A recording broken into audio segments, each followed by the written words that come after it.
You are now entering a dangerous liberty zone where God-given natural rights are held sacred and exercised. This is your warning. Tyranny, fascism, and censorship will not be tolerated. Ideas will be exchanged freely. Rigorous debate and open discourse is encouraged. If you are weak and your beliefs are fragile, you should leave now. Prepare yourself. We are now live on the Dangerous Liberty Podcast. All right, folks, welcome to another episode of the Dangerous Liberty Podcast. We got a great show for you tonight. Happy Wednesday out there, everybody. I want to say hi to everybody in the chat. We love you. Moderators, we love you. Thank you for all that you do that makes this show so everything that it is. Keeping it civil over in the chat. I can't tell you how much I appreciate what you do.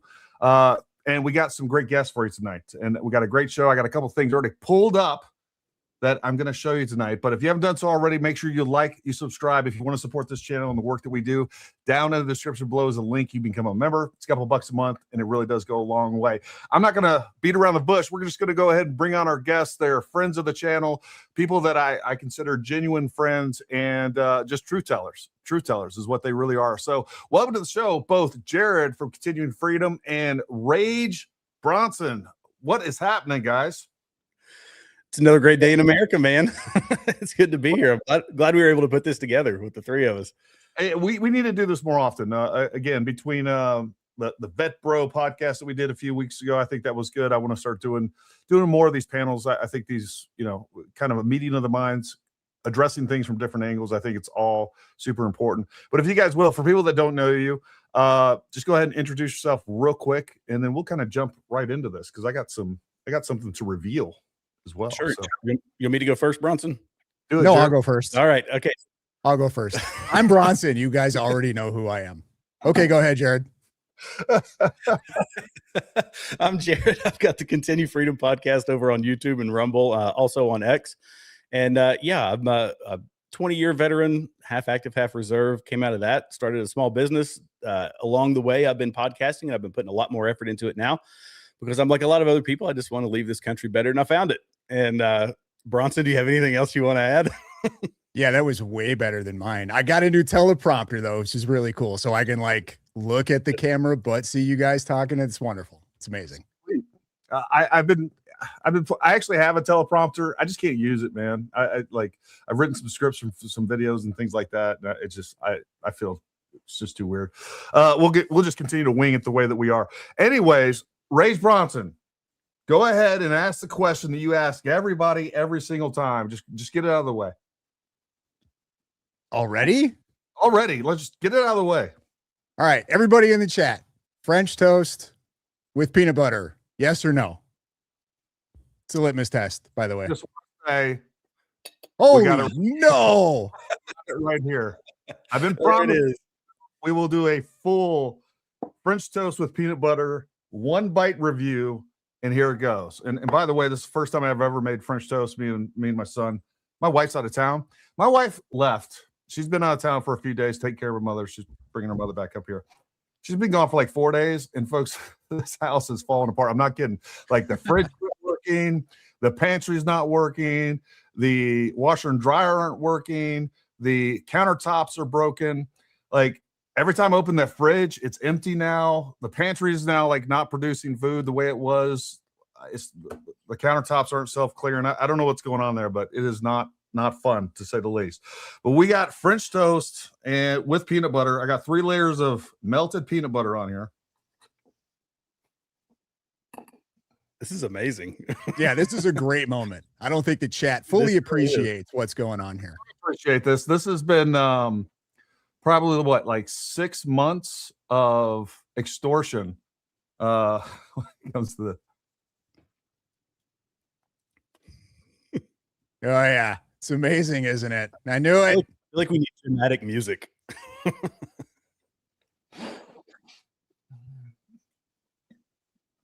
It's really good. Yeah, I know. It's awesome.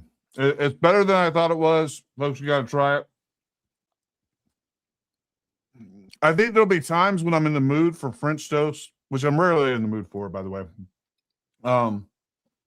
But there'll be times when I'm in the mood for, because I really do like peanut butter a lot. There'll be times when I'm in the mood for French toast, without peanut butter, but dude, this is super good, and I'm all about it. I highly recommend it. If I was to put the best French toast on a scale, just because I'm not that big of a French toast guy, probably be around an 8 out of 10. This is like a 9 out of 10. I think it definitely improves it, generally speaking. So It's seriously that good? it's really good. All right. You I'm gonna have haven't to give it a done whirl. peanut butter on French toast, Jared? No, I haven't. Is it something weird though?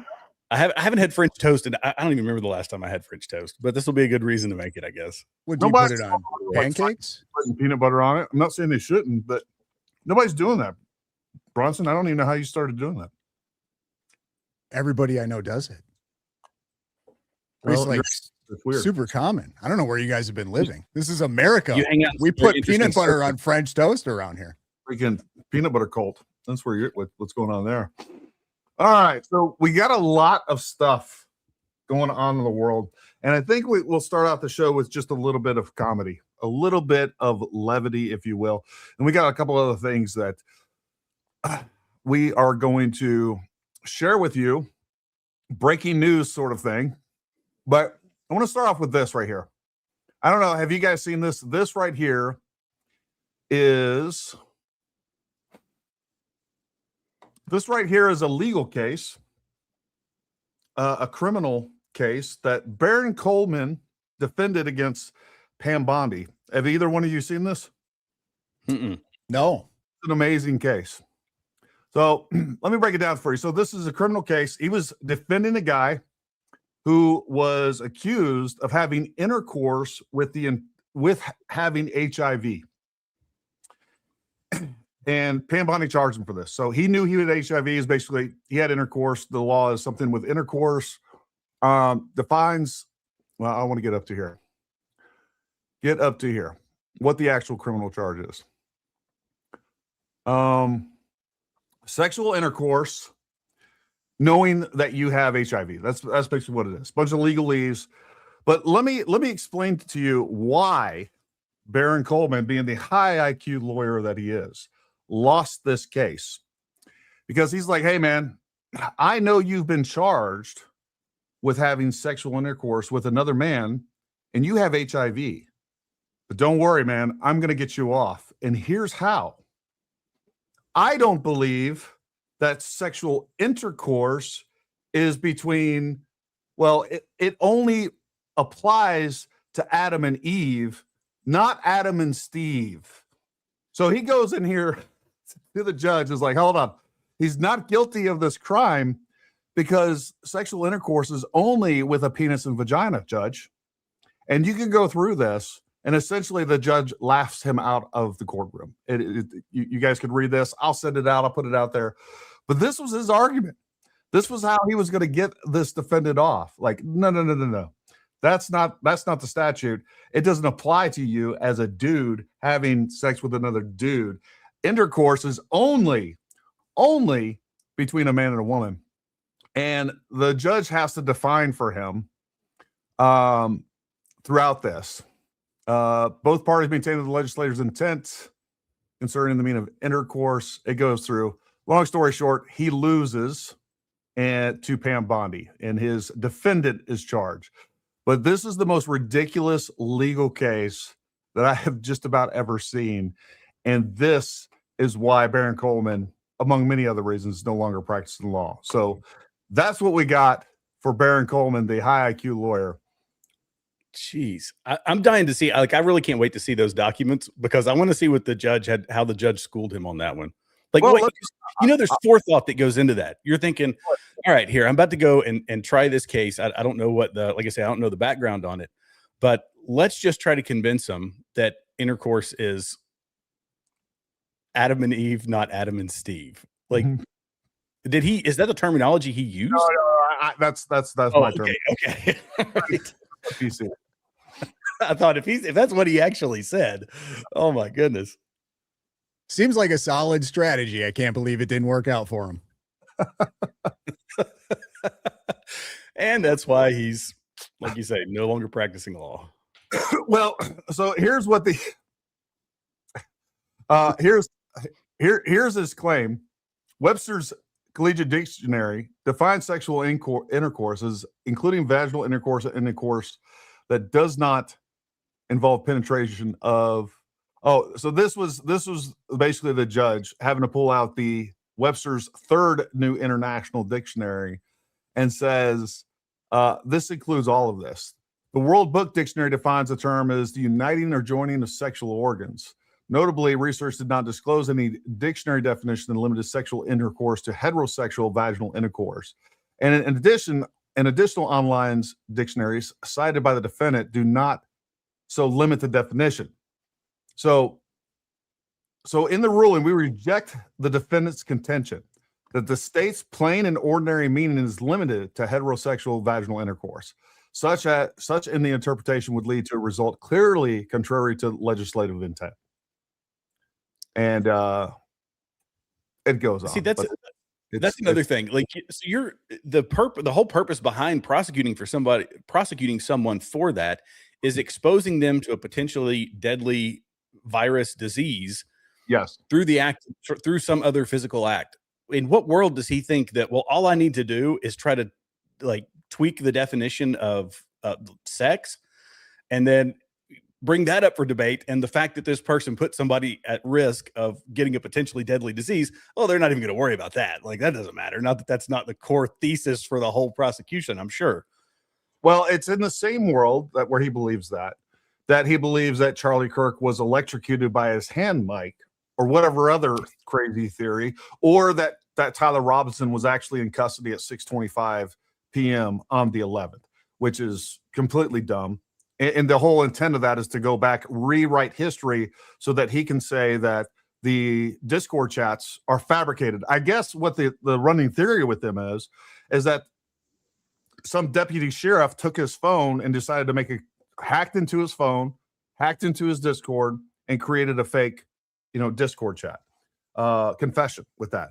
The problem is that he ran into as a lawyer is he had to present these retarded theories in front of a judge, and there was somebody in there with some common sense and said, dude, it is not just between a man and a woman. You understand the legislative intent here. The idea here is that anything, and it goes on, it talks about oral sex, and like any of those would be considered intercourse, and you're doing it knowing that you have HIV.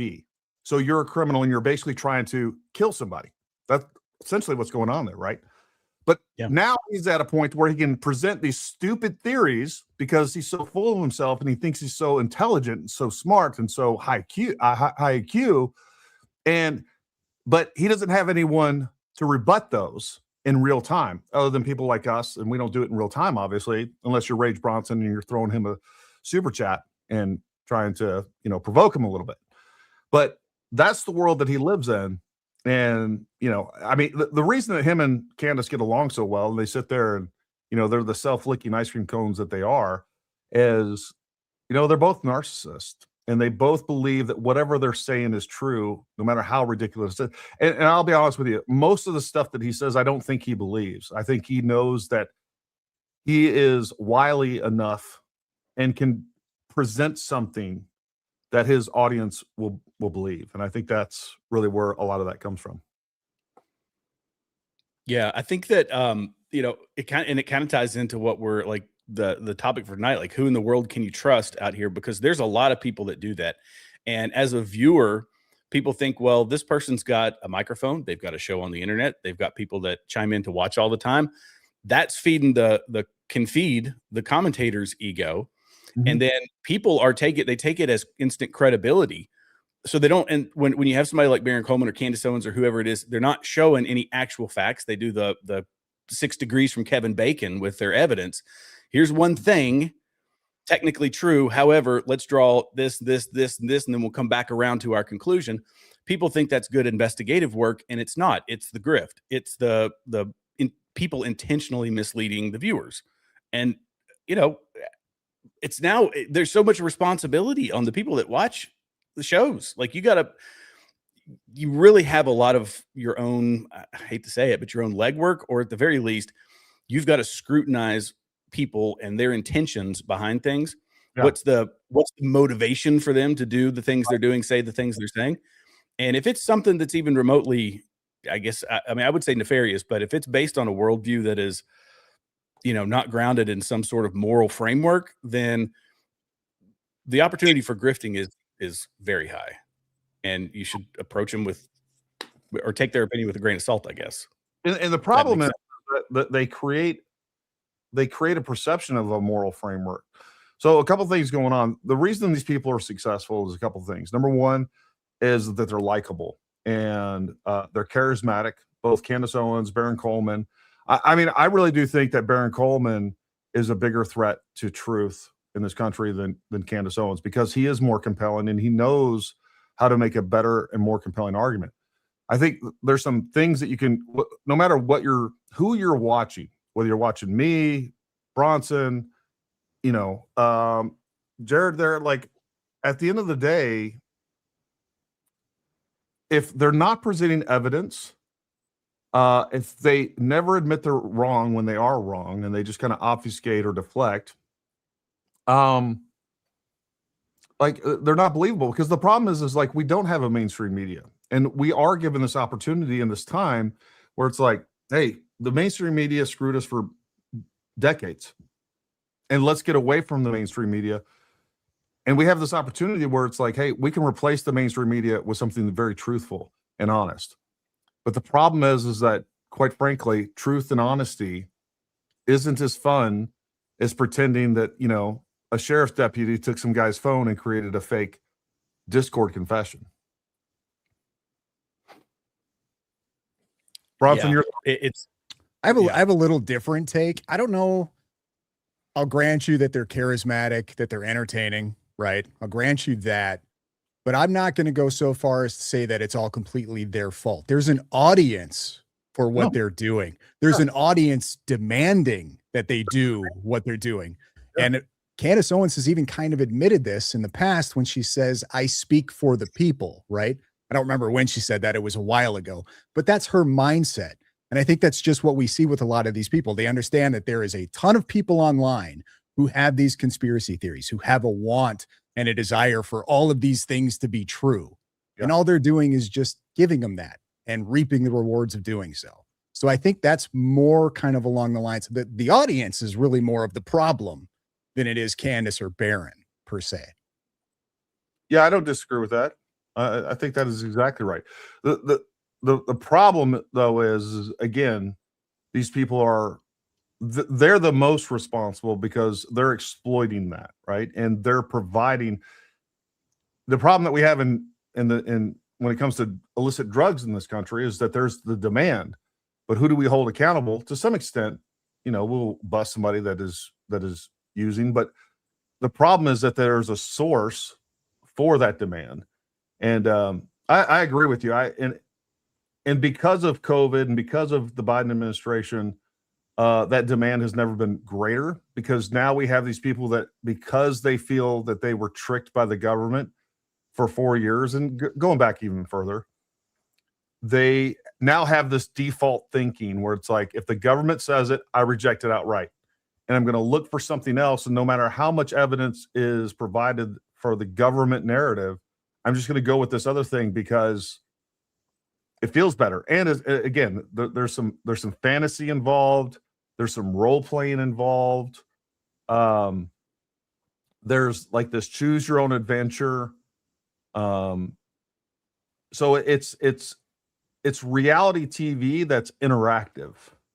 And that's what Candace has kind of turned into a new genre, where she deputizes these people, and now they're the investigator. Now they're the ones sending in the tips, and they're participating in this reality TV moment. And we've never seen that before. And, it's a whole new thing for sure. Yeah. In my mind, I see this kind of as a chicken and the egg situation. Think this might be a decent analogy, because I'll give you an example. When I started streaming here just a few weeks ago, I started streaming vertically. And when you're streaming vertically, you're getting the folks that are doom scrolling. And so they're seeing Candace Owens, whoever. And for whatever reason, I come into their feed, and the commentary on a horizontal stream, people that are coming to see something long form, they're looking for the link to your content.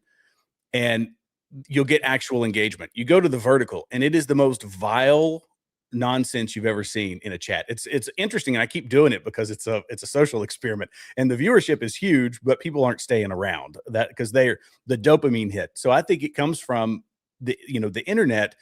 These people have realized that I have a theory.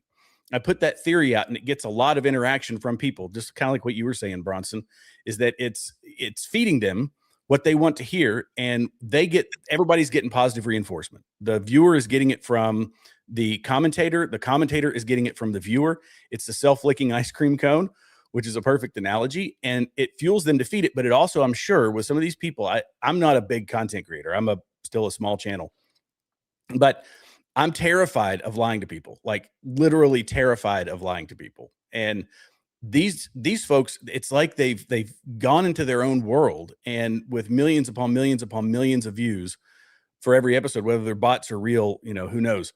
But it's like, did the audience want to see this hateful content first, or did the content creators realize, like, what kicked it off? And that's kind of the question. It's like a chicken and the egg, because social media is fueling all of it. You could see it on YouTube that Candace Owens content, despite violating all of their policies, their terms of service, would still get pushed to the front of the algorithm. You do a Candace Owens episode, boom, views. Like, and it's fueling them.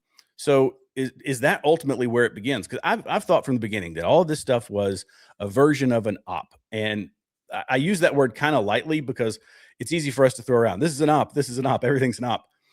But I think the division of the right, of the MAGA movement, conservative movement, whatever you want to call it, that's where they saw an opportunity, and they said, push it, because it's all about the midterms. It's all about elections. It's all about the politics. Because when it comes down to it, that's what for these people, it is power and influence. They got more money than they know what to do with. It's about power and influence. What's the best way to wield it? You wield it by controlling the people who basically traffic in every dollar that comes through the U.S. government, trillions of dollars up in D.C. Control that, and you know what I mean? So yeah, no, and I agree. Like, I don't think that this whole thing with Candace started as an op. I don't. I think this thing started as Candace just being Candace and a grifter and vengeful, spiteful. And she started doing this, but she became a useful. I think she's unwittingly, because I don't care who you are. Like, forget about the Democrats and those that want us to lose the midterms within our own country. Look, all of our foreign adversaries are very astute as to the mindset of the people. They're obviously paying a lot of attention to social media. Social media is this is, fifth generation warfare is a much lower bar of entry when it comes to cost.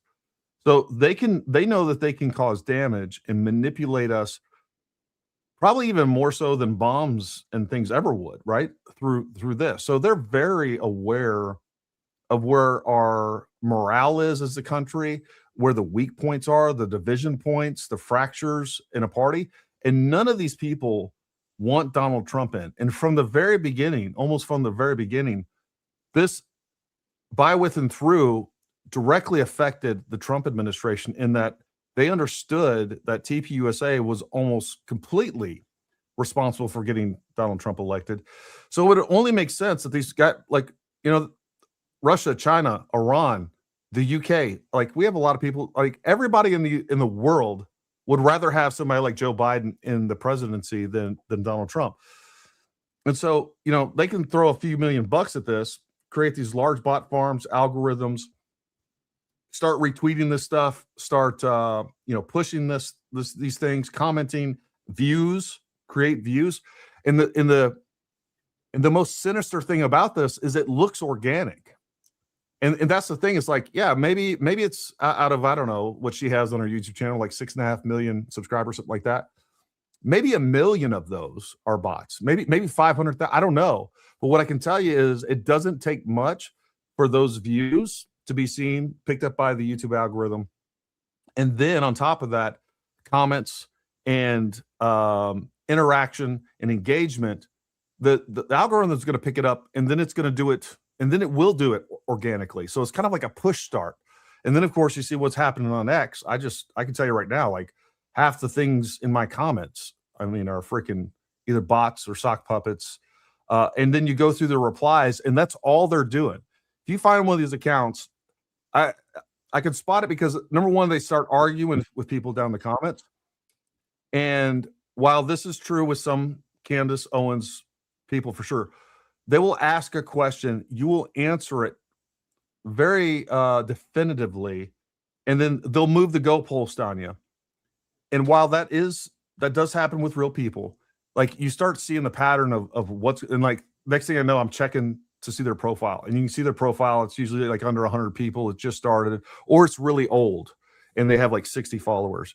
But then I hit their replies, and literally all they're doing is retweeting Candace, and or they're going to accounts like mine, like your guys's, and they're just talking shit, and they're downvoting and causing negative engagement in those, and that's to demoralize people. So, and of course, the left is much more sophisticated at social media than the right, so they're going to capitalize and exploit that as well.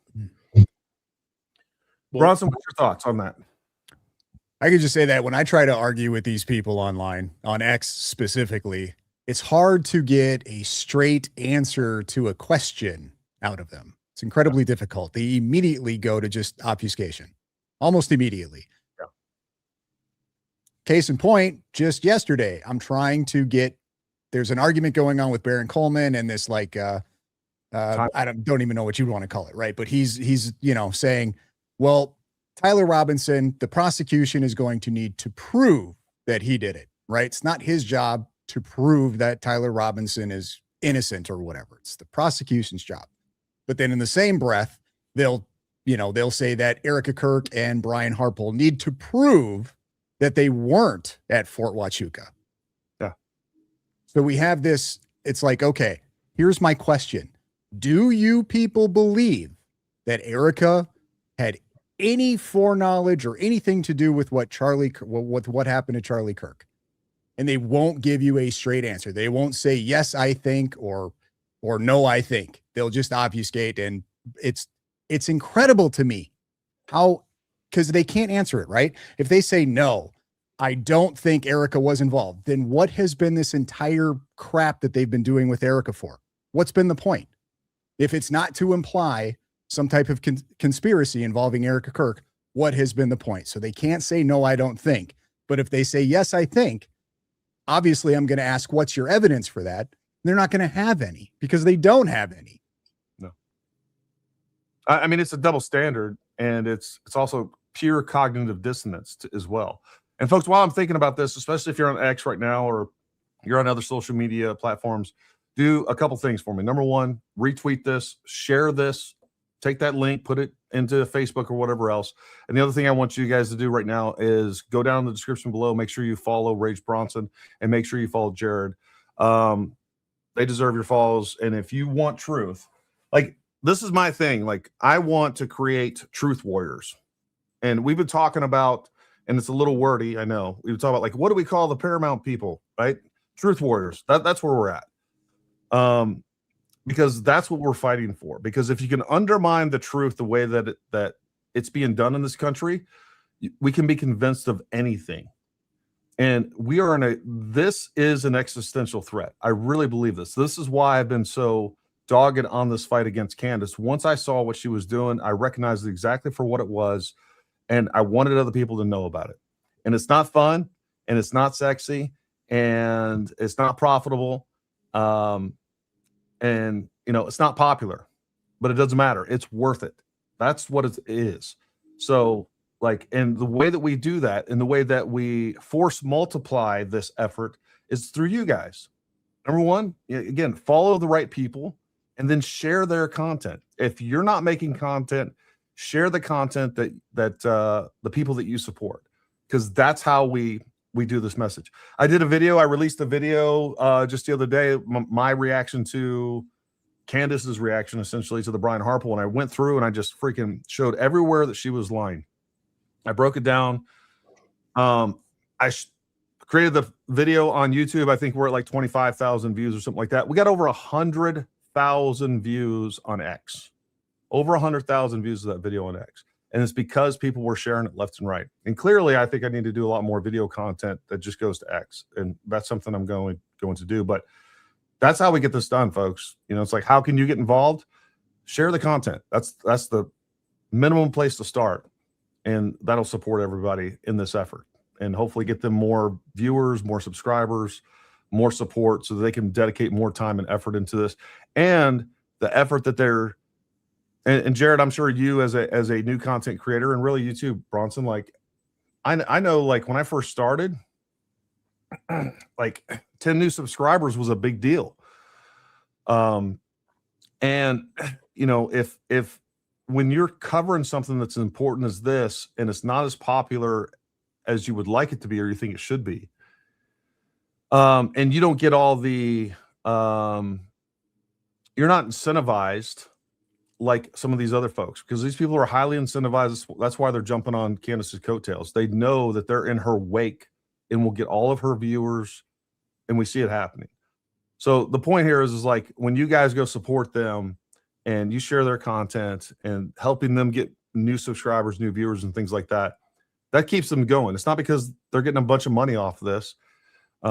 Folks, I know when I got into this and I saw these YouTubers and stuff, I never was in it for the money. It was more about promoting firearms and our business and marketing, really. But I was shocked at like, you got to be getting millions and millions of views before this is something where you could like make a living at doing this. So it's not about the money, and I know for both these guys, it's not about the money either. Anyways. No, and it's if I could just say one thing about that is it's the cumulative effort is part of that. So you're going to get different takes and different perspectives from the three of us, and you know other content creators, sure, but it's the cumulative effort of people seeing all this the lies, the deception, all of these things from multiple angles, and as a you know our followers are typically going to be more conservative people. They're going to be center to very conservative. That's typically the folks that are following my channel. And that's one thing that I wish we weren't fighting as much over here on the right. We are, because I'll tell you one thing that you can rest assured: the left does not divide. They do not divide. They sit lockstep, and we're over here dividing, fighting, and saying go vote Democrat and all of this nonsense. The left, that's what the media doesn't have to worry about, or the media doesn't have to worry about them. Social media doesn't have to worry about them. Yeah, I was literally having this conversation with my wife like an hour ago, and well, I'll just tell you, I'll share this with you. Somebody called that's in local politics, and he was like, Gary, we'd love for you or Summer to run as a delegate. And I'm like, I'm not running as a delegate. And I was like, I'll ask Summer. I don't think she's got time for it or whatever else. I don't think she'd be interested, but she'd be a good one. I'd love for her to be a delegate and get to politics. She'd be great. Anyway, so I called her up. And by the way, it wasn't for Democrat or Republican. It was for basically a third party. And, we were talking about it, and I was like, look, I know people don't like to hear this, but we are a two-party system. And I love the sentiment on the right where it's like, to some extent, like, I don't like this about the Republicans. And I feel that way too. Like, there's a lot of things to be unhappy about. But what happens is when we start doing these third parties, and they know it, and the right is the one that does it 90% of the time, it elects Democrats. Because, again, we're in a two-party system. And again, I love the sentiment of, you know what, I'm not going to violate my principles, and I don't like X, Y, and Z about this candidate, and I can respect that. But that's not practical. And I know a lot of people aren't going to like hearing that. But the reality is we got two choices, and you do have to choose the lesser of two evils if you want things to change. And this entire government system that we have was always designed to promote change slowly. Like, there's nothing easy about our system. That's why we have, a three branches of government with co-equal powers so that they can fight things out. That's why we have a House and a Senate so they can fight things out. Like, delay was built into this system because our founders were extremely brilliant. But now we've gotten to a point where it's like the right is so petulant And it's like, I don't get everything that I want. I'm just not going to vote, or I'm going to come over here and start this other party that is more perfectly representative of me. Well, guess what? Within that party, if you put up the guy that you want, that Nick Fuentes wants, or whatever else, there's going to be 10 people within that portion like, well, I don't really like this guy, and now I need to come over here. And it's just, we're now turned into a bunch of Russian dolls, while we have something much more cohesive over here on the left that's much more effective at getting things done. And this is exactly why that the right never makes a lot of progress. They're mostly always on defense, and we're just trying to conserve. We're not trying to make progress in our minds and take back some of the rights that have been stripped away from us, or take back, roll back Obamacare or socialist programs in this country, or, get a balanced budget amendment, or get the SAVE Act, or whatever else. Is because we're too petulant, and we're not being pragmatic enough. As adults, like, that's just one thing that we have to grow up and realize is, like, you don't get everything that you want, and politics is no different. And the country is on the line, and you can wish it wasn't a two-party system all you want, but it's a two-party system, and you need to wake up. And Charlie Kirk understood this, by the way. Even when Donald Trump was bombing Iran last year, and he was very outspoken against it, guess what? After he was done with it, he's like, and while it was going on, he's like, I support the president. He's my friend. I'm going to continue to support him, because he understood that we're always going to get more stuff done together. And at the end of the day, it's a two-party system, whether you like it or not. Charlie understood this too, that he was doing an interview with someone. I've mentioned it several times on my show, and I need to go back and find the clip. But anyway, he was asked, why don't we just start a new party? Because you've got the Uniparty, you've got the war hawks and the neocons and the, whatever. You've got all these factions of the Republican Party. But America wants, at that time it was MAGA, and that's what Charlie was pushing. He basically was, him and some other people, Scott Presler and other people, were the ones that helped get Trump elected. They knew that he was the next best hope for America. And they said, well, why don't you just start a new party? And he understood the infrastructure. And I've heard several people mention it here now over the past few weeks, but the infrastructure of the Republican Party, in fact, it was in Crowder's interview. He mentioned it with Fuentes. Yeah, that there is, and Charlie was talking about this in his interview, that you've got the PACs, you've got the volunteers, you've got name recognition, you've got all this political infrastructure that is necessary to win elections. And I always go back to, I don't know if Charlie never said it, but he kind of acted like this. It's a Milton Friedman quote, and I'm probably butchering it, so it's not 100%. But he said, it's not that we need new people. We need to make it politically profitable for the wrong people to do the right things. And that's where the social movements come from, that we're never going to get perfect politicians. People thought I was hopeful that Trump would come in and just be somewhat of a wrecking ball. And he did, to a certain degree, because I spent the first few months of his presidency talking about him undoing what Biden had done, him, putting all this effort into DOGE and into the border and into, hiring new people for CBP and all this stuff. So I was excited, and you got to report and talk about some really good stuff. And that has somewhat slowed, but it's more under the table. It's not that it's slowed. It's slowed in public, the public square now. So online, people aren't talking about it as much. I know you have, Gary. You've talked about the net negative migration and all of these, great things that he actually has done. But the social movement of conservatism, of MAGA, if you want to call it that, is that we're trying to bring in the new people who fall more in line with the conservative worldview, not the Lindsey Grahams, and simultaneously get out the Lindsey Grahams and get out we got the Mitch McConnells and the Warhawk neocons that have been sitting in there just making themselves rich and voting for a lot of stuff that we don't like, and oftentimes voting with Democrats. And even some of the white horse people that were pitched, like Thomas Massie has been voting along with the Democrats. He's one of the top 3 congressmen that votes with the Democrats. No. So we've got a long way to go. And I think that patience for us is going to be a virtue. We've got to continue to call out the things that are bad, highlight the things that are good, and bring in people who want to, because I'm still think one of our biggest problems is the budget. We're still running up this massive deficit, and every taxpayer owes $350,000. We have to fix that. It hadn't been done yet, but like you say, it's a slow system, and it's intentionally that way so that somebody can't come in and completely upend the country. I don't know, Bronson, what do you think? It would seem to me that the progressive left understands something that the right just can't seem to grasp, and that it's a long game.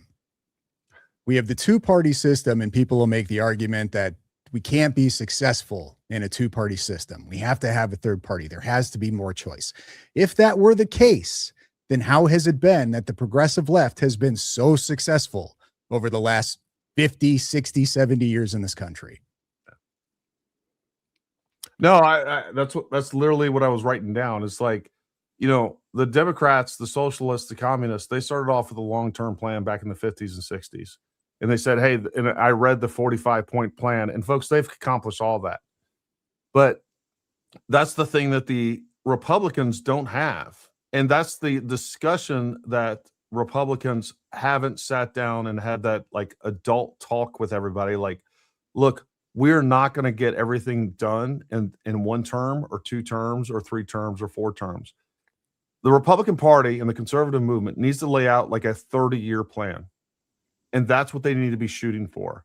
And that's the problem is like we always think one election ahead, and like these are the things that we want to change now, as opposed to having long-term goals. Like just like with anybody, you need to have short-term and long-term goals. We need to make sure that, hey, for the long-term goal that we want in our country, and I think you've already laid out some, Jared, that is like a balanced budget. We got to have that. We've got to roll back spending. We got to reduce taxes. We got to make business more feasible in this country and more competitive, so that we continue to, number one, grow businesses, and that larger businesses aren't choosing to leave the country. There's all these things, energy independence, more manufacturing, bring back all manufacturing that we used to have in this country back to this country, and make sure that we have tax systems and the financial incentives where people want to do that. But nobody ever does that. Like, we don't have a 25-year or 30-year plan. And the Democrats understood this. And just like we've all pointed out, they're indivisible. And that's why they made abortion legal. But somehow they found abortion in the Constitution. They've created, we are now pretty much a socialist nation. Like, if we look at this, like between welfare spending, entitlements are the number one cost in our budget. And so the number one item in our budget by far outweighs military spending or anything else. And it's getting more and more expensive. Obamacare, socialized medicine. And now they're like, just like we talked about when that was being pushed in 2008, 2009, I remember having those discussions with guys on my SF team. I'm like, guys, they know this is going to be broken, and they know that this thing is going to go bankrupt, and it's going to be a one-payer system, a single-payer system at one point. Basically, government-ran healthcare, because they're going to have to save it. And I remember talking with guys on my team that were very much more, I guess, socially liberal. They were conservative. They're kind of centrist, I guess. But these are guys that were voting for Barack Obama that I was shocked at, that believed that Obamacare was a good thing. And I'm like, they're like, Gary, it's going to make, they've laid it out. They've laid it out. That's going to bring down healthcare for everybody. And, you know, these are like, I felt like when I'm talking to the candy cultists and I'm listening to Barron and Candace, like, I feel like the same thing is happening, right? It's like, no, none of that's true. And we know it's not true. And there's no evidence for that. There's evidence against that being successful. And yet you still want to push it through just because somebody told you that you can, you know, if you like your doctor, you can keep it. Well, and that's kind of how they align with the left. You know, people saying things that, you know, there's no evidence for, that it's just not true. I was holding my mug up a second ago. I've got my Socialism Sucks mug actually tonight. That's funny. We're talking about that. But, you know, people on the left, they let me put it this way. I think that young people in particular, because that's my biggest concern. These young folks are in these indoctrination factories, and it's really K through, depending on where you are, K through college. that you are getting the leftist worldview. You fall lockstep with that. You just accept it as the way that it is, and you become a Democrat voter when you leave.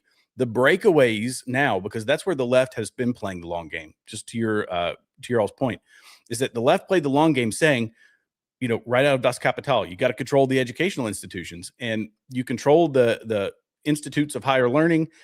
You indoctrinate the people, they leave, they vote with the party. And that's what happens. The breakaways are the conservatives. They say, well, I'm rejecting this worldview now. Maybe it's because they actually got a job. I don't know. Maybe that's what does it. But they need a landing spot. And the landing spot right now, there's a primary LZ, there's an alternate LZ, there's a lot of places that you can land. But which one do you pick? And that's where I don't know if it's algorithm or just political confusion that we've got over here on the right. Let's just say that there's political confusion on the right. Do I land with Nick Fuentes, who 2 seconds ago says I'm MAGA, Donald Trump, I'm riding those coattails, and then he says, starts going on some really wild tirades, and now he says vote Democrat or don't vote at all. If you land on that LZ, you're setting yourself up for failure. If you land in the Republican Party, the old school Republican Party, you're getting honestly the uniparty, but you've got people who are trying to fix that one from the inside. So there's not a great solid place to land. We did have, at the very least, Charlie Kirk. I mean, you can't deny that he was like, at least I'm just going to listen to this guy because politics is confusing over here on the right. Let's listen to Charlie Kirk. And he was guiding a lot of people until the left took him out. Yeah, killed him. And now want to finish off his organization. Yeah. Bronson? Nope. No?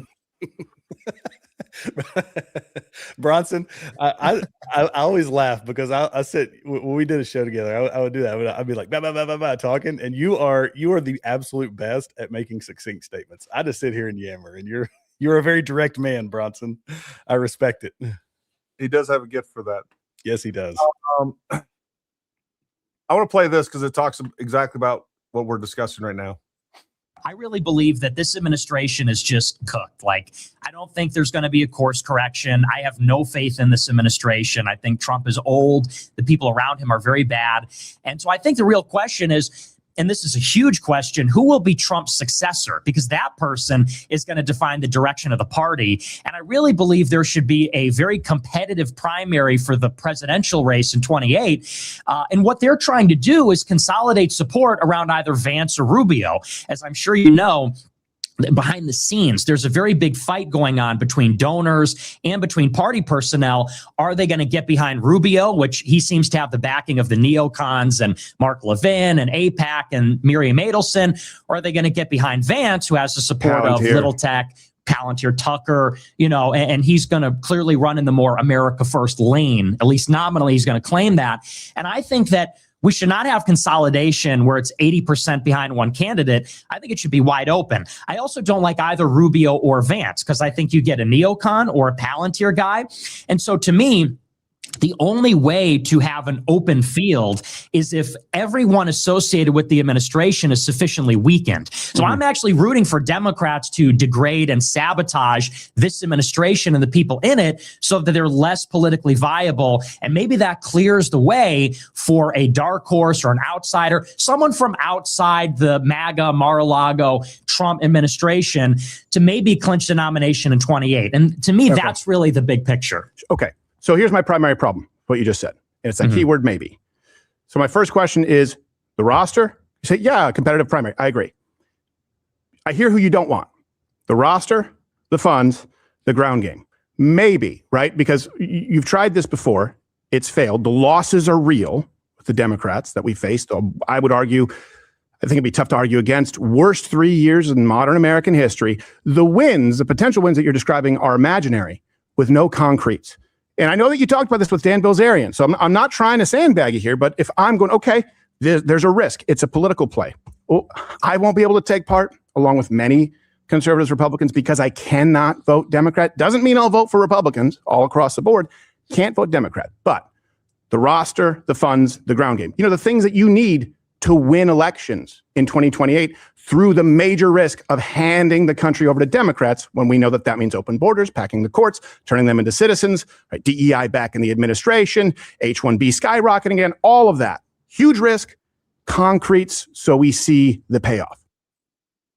Yeah. So, again, and this is something we're talking about too, is like these people talking platitudes of there's like this childlike idealism that they're putting their hope and faith into when we have a system in place that for better or for worse is what it is, and you got to play within the system. They're like, no, look, we can make it better. All right, it's like getting the communism sales pitch. Like, no, like everybody can have the same stuff. It's gonna work better, but it doesn't work.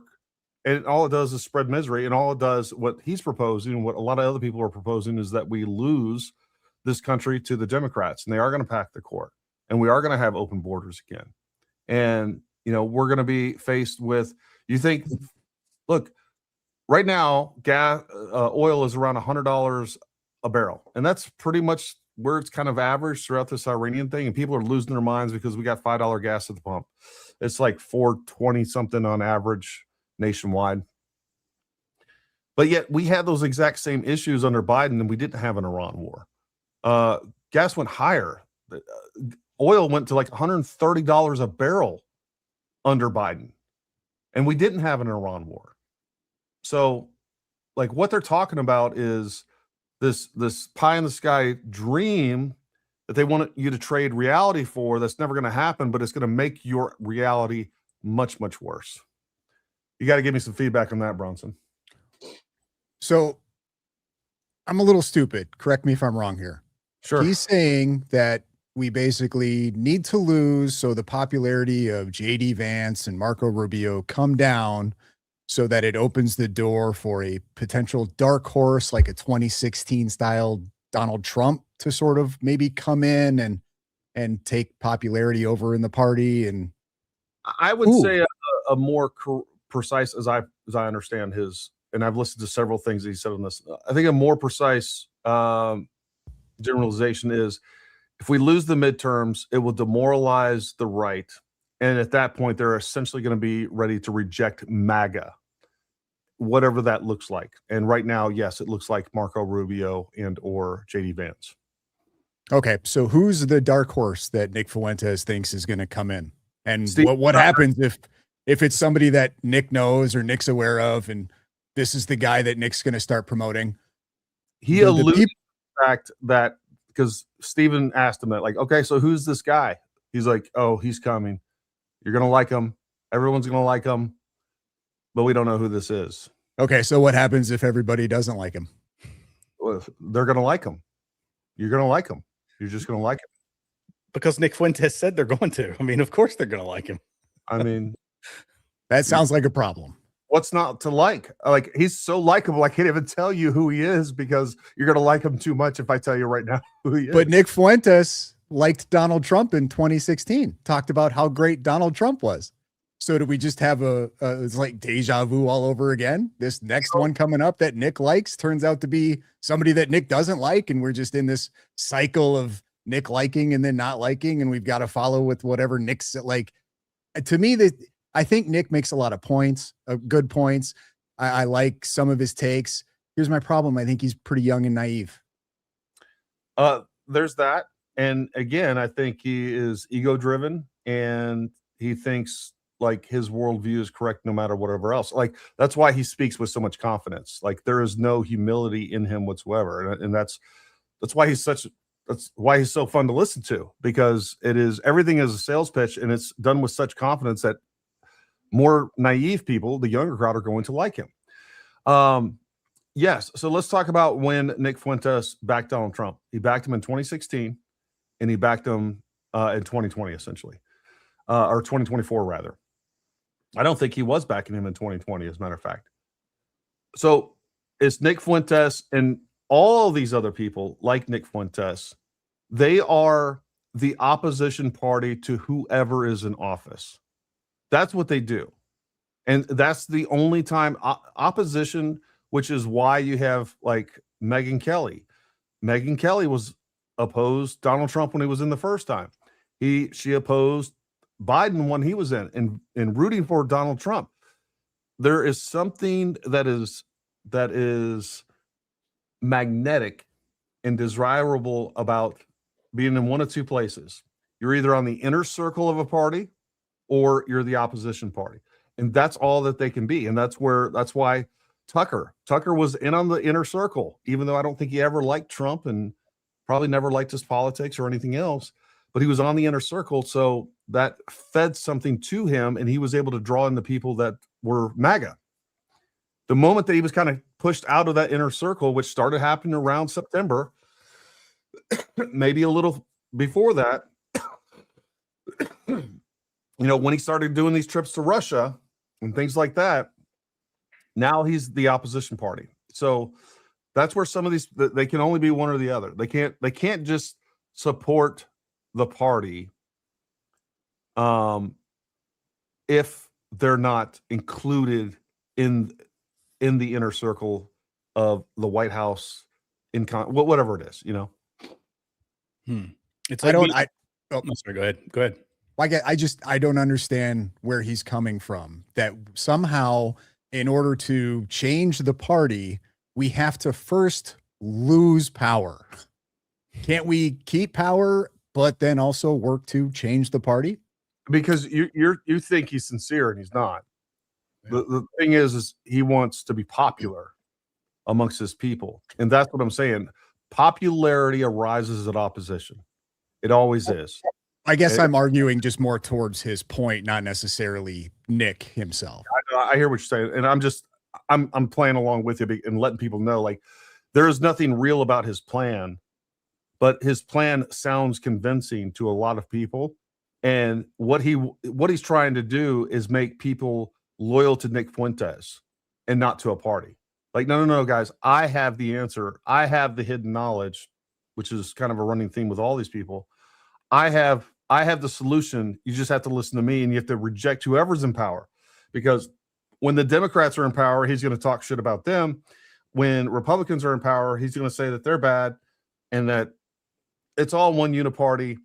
And this is where he will always lie. If he got, you can even see Nick amongst his own friends, and whether it's Dan Bilzerian or whether it's who's that fighter, Jake Shields. The only thing he knows is opposition. So, like, let's say he got $10 billion tomorrow and he was able to create this infrastructure and build this party and win. I'm telling you right now, even once that happened, he would be on the outside of that, being like, nope, like, we got to burn this down, and people will follow him. Yeah. I think that's it. It's just people being contrarian for contrarian's sake. Although I will say that part of it I think Tucker's, it's almost like a personal vendetta. It's not, I don't feel like it's necessarily based in policy. I mean, people had issues with, well, let's look at it this way. When the Iran conflict kicked off, what's the first thing they said immediately? This is World War III. It's another forever war. Donald Trump betrayed us. And you're like, guys, it's been 7 days. And of course, now we're 2 months. They're saying it's probably going to be like 3. We got to keep an eye. And to be honest about this, we have to keep an eye on mission creep. We have to keep an eye on this, but potentially looking like a future forever war, but it is not now. And to turn that quickly and say, well, now this is it. We've entirely been betrayed. Let's go after him. It's almost like a personal vendetta, because Tucker was talking about it in the past, the leaked text messages or whatever it was about him and how much he despised Donald Trump and wouldn't have to worry about him once he got into office, or wouldn't have to worry about him being in office because he's never going to get into office. He didn't like him. He latched on to MAGA because for that very reason. There's power, influence, views, clicks, money, all of that into it. You can keep your own personal network going, grow it, but then to turn on him on a dime, that's, the whole thing just feels personal and not based in principle. He's very good at trying to make an argument based on principle, even though he backtracks and flip-flops. But for somebody who's not sitting there combing over all of his content and doesn't see the contradictions that are everywhere in his content, they'll just hear it and it sounds very convincing and it sounds principled and it sounds solid. even though it's not. It's just a vendetta. It's revenge. I don't know what. Well, look, I support the Iran war, and I've talked about why, and I think that we should. I think we should finish the job there. I think we should absolutely dismantle the IRGC, and I know that a lot of people disagree with me. And let's say I was completely against the Iran war, and Trump moved forward with the Iran war, and next thing you know, we got boots on the ground. I would still support Donald Trump because the alternative is still 10 times worse. So let's talk about the negative effects of an Iran war. Like why do people oppose war with Iran? And you guys can rattle off whatever answers you have. I mean, there's a lot of them. People say we shouldn't be sacrificed. Well, first off, they're going to say that it's because we're only doing it because of Israel. Okay. They're going to say that's one. They're going to say we shouldn't be sacrificing our sons and daughters in a faraway land that has absolutely nothing to do with us. Okay. What are some of the other ones? Right. We don't want American deaths. What's that? We don't want American deaths. Right. Yep. Iran is not a direct threat to the United States of America. They'll say that. I'd say but let's give them that. All right. It's not a direct threat to the United States of America. Fine. They're not a direct threat. Gas prices. All right. So those are kind of the main ones we hear. Does anybody else think of any other big ones? Well, it's just sort of the anti-interventionist argument all around, really. Let's say all that's true. Let's say he promised us that he wouldn't. That's the other argument. Yeah, that's fine. Yeah. So he's going to go back on a campaign promise. All right. So let's say we fire Donald Trump for that. And let's go to the worst. Let's say we end up having, I don't know. Let's say we end up having boots on the ground and there's 2,000 troops dead. All right. God forbid that happen. I think that's horrible. Or let's say we fire Donald Trump for that. All right. We take everybody out and now we put Democrats in. Now we have an open border. Folks, we had 13,000 Americans killed by illegal immigrants in 2025, either 2025 or 2024. This was a new thing that just came out. I think it was by the Cato Institute. And let's cut that number in half. Let's say, oh, that's BS. No, it's 6,500 Americans killed. So if that's your argument, American deaths, and also we've reduced opioid deaths by like 30%. I mean, the number has since we've closed the border, the number has drastically gone down. So we're saving tens of thousands of lives by making sure that Donald Trump is in office. If that is your argument, all right. I mean, if we're just going to lay things out from a statistics standpoint, all right, you are much better off if your concern is American deaths. Much better off. Oh, another one, the Epstein files. Oh, we're ran by a bunch of pedophiles. Fine. I mean, look at child trafficking that was taking place. We just had a guest on recently talking about this and going through the stats of that. If you're worried about pedophilia and you're worried about child trafficking, what was going on when we had millions of people coming through this border here in the United States? It was 10 times worse. 10 times worse than it is now for sure. So if you're worried about that, Donald Trump's still a better option. If you're worried about gas prices, when we were under Biden, we had just as high gas prices, higher at some points, and we didn't have a war. So if energy, and by the way, we were getting rid of energy, we were becoming more dependent. We completely drained our strategic reserves of oil. We're still filling those up. That what Biden did. They reduced drilling, they reduced oil production all over the place. So, like, there is no net benefit. They can pull these straw man arguments out of the air and say, hey, we don't want troops to die. And it tugs our heartstrings, but we don't sit here and rationally think about it and like, okay, are we just care about troops? Or we care about American lives? Because if we care about American lives, we are thousands upon thousands of people better. And we don't have people flooding and invading our country that are going to take over our country and turn our entire country into California in 20 years. When you got 30 million people, let's go on the low side. You had 10 million people come into this country. That's 10 million voters 20 years from now at a minimum. Because they're all going to have kids. And and again, immigrants have typically more than one. So 10 million turns into 20 million 20 years from now. How are we better off in any way? Oh, by the way, when the Democrats get in, they're going to pack the Supreme Court. They've already said it. Oh, and by the way, they're going to impeach Donald Trump. They've already said it. Like, we're never going to win another court case. We're going to completely redefine this country through legislative fiat through the Supreme Court. They're going to make sure that all of these restrictive gun laws that are clear violations of the Second Amendment are going to be upheld. And now it's going to be upheld by the Supreme Court. There's no other additional recourse. That is now case law. We're done. Like, it's going to be upheld everywhere. They're going to take your guns from you. There was another one big one I was just thinking of.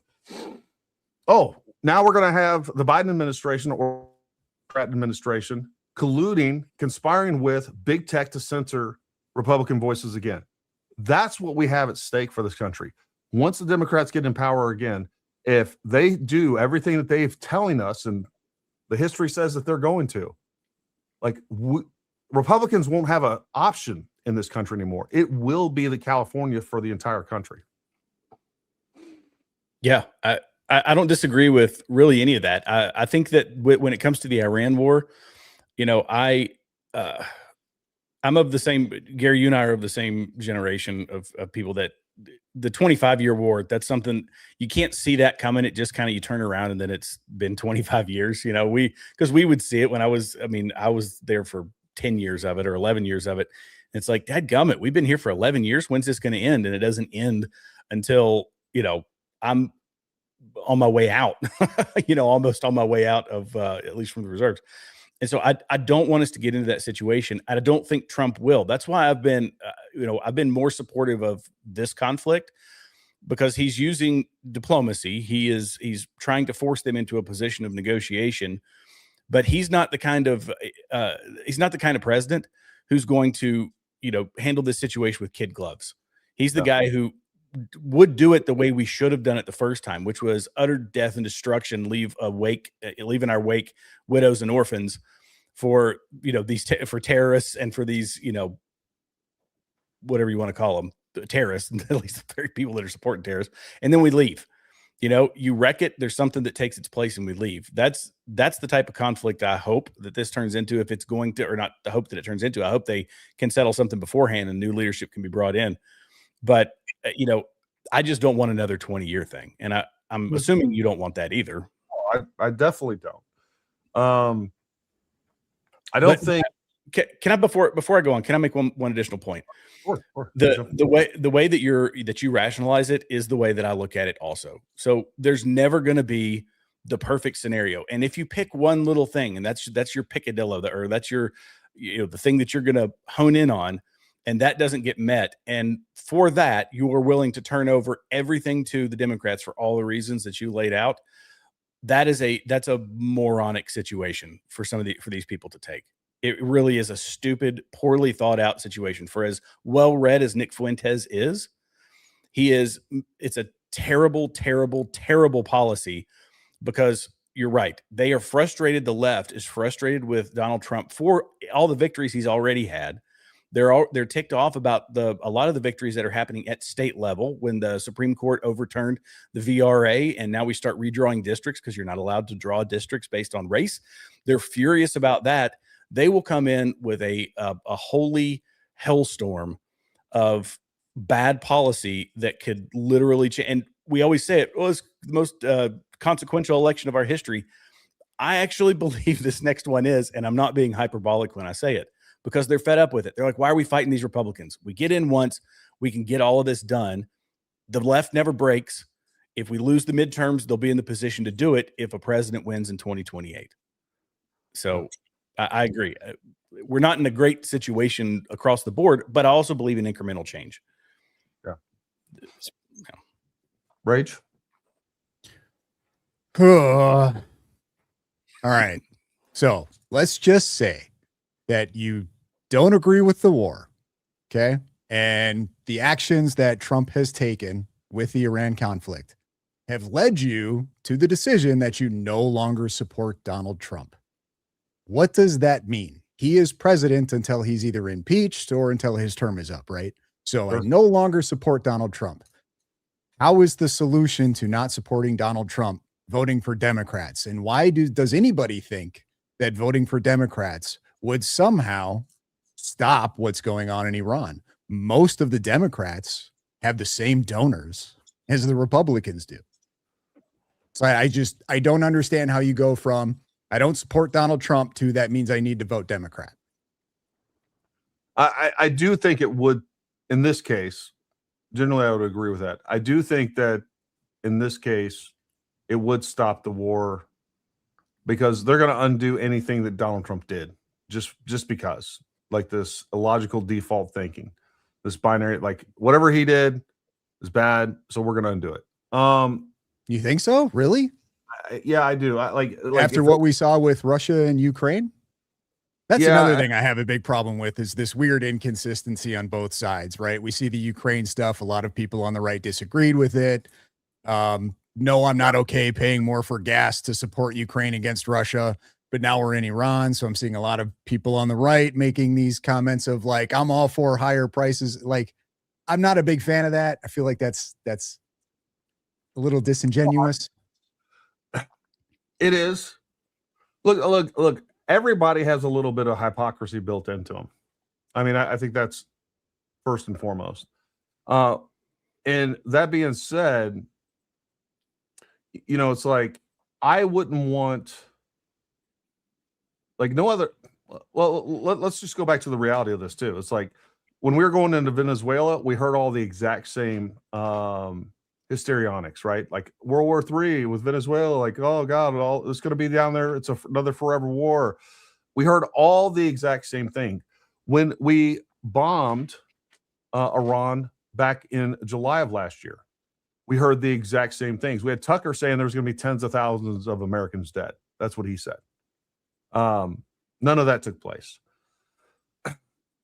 So there is a lot of hyperbole that's thrown around, and I don't think it matches reality with a lot of this stuff.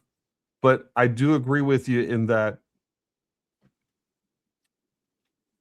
we get people in office. Like what I would have liked to have seen with Ukraine is that we got Donald Trump in office and like he ended that, right? And he said he was going to. And I think he thought that he could negotiate a deal very quickly with Putin and Zelensky, and that hasn't happened. And now there's 25,000 plus people being killed a month in there or more. I think there's probably more than that, but that's the numbers that are being reported. Ultimately, the reality is like even the Democrats don't care about the Ukraine war anymore, right? Like Republicans don't really care about the Ukraine war that much anymore. It was an election topic for sure on both sides of that. And there's always going to be a little bit of hypocrisy built into our politics, no matter what. I don't know if there's any other specific areas that you were bringing up that you could highlight that maybe a little bit better. Well, I just think it was incredibly risky for Trump to do what he did as far as the Iran conflict so close to a midterm election. And it's the fact is like, even if this war with Iran was incredibly justified, the impact that it's going to have and has had on the economy, just that in and of itself, I think was too much of a risk, because when it comes down to most voters, when they're paying $5, $6, $7 a gallon at the pump, that's going to impact votes more so than I think a justified conflict. And on either side, if you're justified or not justified. Let's just say it wasn't justified, right? It's a total terrible conflict that we're in for no reason. Israel's fault. But gas was only at $78, $79 a barrel. I don't think you would see that large of an impact as far as how people vote. So that also begs the question, if we're at $100 a barrel, I think we've been up close to that before, but I don't recall the last time I paid $4.50 at the pump for 87. So are they artificially inflating prices too in order to impact? A lot of, I mean, it's completely based on speculation. I mean, all of that. So all it is them saying, hey, you know what, we think, because what they're having to do is allocate resources, right? They're saying, hey, you know what, we think the price of oil is going to go up, and, you know, in 5 months, 6 months, or whatever else. And that's why we're getting hit now for those prices. I mean, it's just all voodoo, right? It's just like guys saying, you know what, I think this is what's going to happen. So But you touched on something that I was having another conversation literally today about. I was like, there is something unique about the price of gas. Like the economy can be doing great in every other aspect, but the price of gas goes up, and like we all freak out because we see it every single day. There's something more tangible about that. Like politicians will lose elections real quick over the price of gas. You're absolutely right. And conversely, the economy can be complete trash, interest rates up, but the price of gas is low. And like, we're willing to forgive all these, even though the impacts of all that are greater over a year, because we are just such short term. We are like, we can't see the forest through the trees, right? That's just how Americans and people in general are. It is a data told of what's going on. We're kind of told to, though. I think that's a component of it. We see it. I mean, I see $4 today. I saw $3.90 something cents where I am. Yeah. So it's cheaper here. I live in a cheaper part of the country, but it's $3.90 something. That's high. That's expensive for gas. Yeah. It is in our face, but we're also told constantly, if people are watching the mainstream media, that's what they're talking about. I haven't heard somebody talk about the price of a gallon of milk in forever, even though that's a staple for most Americans, right? 25 cents a gallon in milk doesn't make a dent, but 75 cents a gallon in gas, and people are doing cheetah flips. So it's a hot button issue because we're kind of conditioned, I think, to see that as the end all be all in whether somebody's a good president or a bad president, whether it's a good economy, a bad economy. And fuel does drive the cost of everything. When we had high gas prices, I was in the middle of the last time we had supply shortages and all these other things under Biden, and 2x4s went up to whatever it was. I think I was paying at one point like $9 a 2x4. It was absolutely ridiculous, and $150 for a sheet of plywood. It squelched the construction industry and stuff like that. But yeah, I think part of it is conditioning on our part, that a gallon of gas. And back to the Iran, Ukraine thing. Iran it's an easier, look, you talked about the southern border, and Sarah Adams has done a lot of commentary on the southern border and the threats that have come across the southern border. It's fairly easy to draw a viable connection from not just our bases that we've got, over in the Middle East and overseas, that Iran does pose a direct threat. We saw that they lied once this conflict kicked off. They said, nope, 2,000 kilometers is the reach of all of our stuff. And then they're shooting 4,000 kilometers. The ballistic missile capabilities are significantly greater than they had let on. I mean, why in the world would we expect them to tell us the truth, right?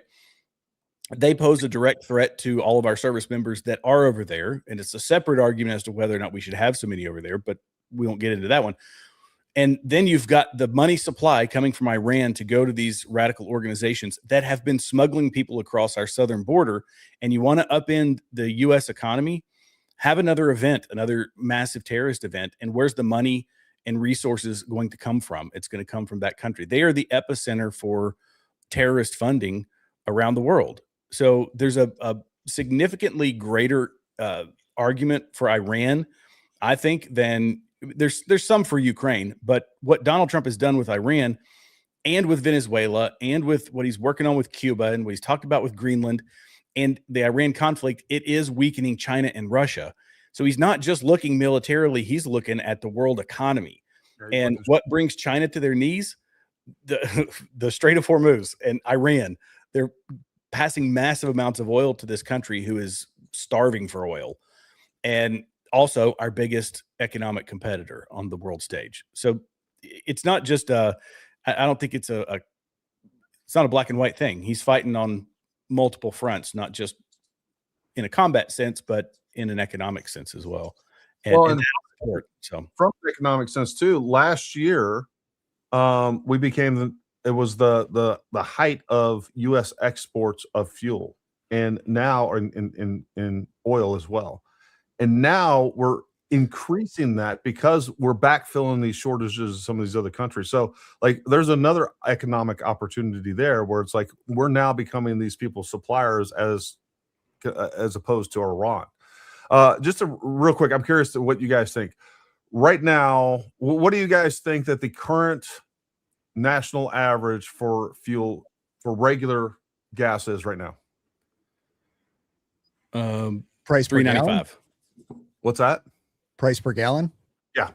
4.25. Right now it's $4.50, which sucks, right? I mean, that sucks. During Biden's administration, regular gasoline peaked at over $5 a gallon. 5.006 is where it's at. So, and we didn't have any of those. And then on top of that, we had huge inflation. We had all kinds of some of the shortages that we also had. Remember, like eggs and chicken, like they killed off all the chickens. Lumber was skyrocketed. You couldn't build houses anywhere. I remember people talking about like building like a 2,500 square foot house. If your new construction was like over $1 million just because of the cost of in this area, and we're not in like a super affluent area.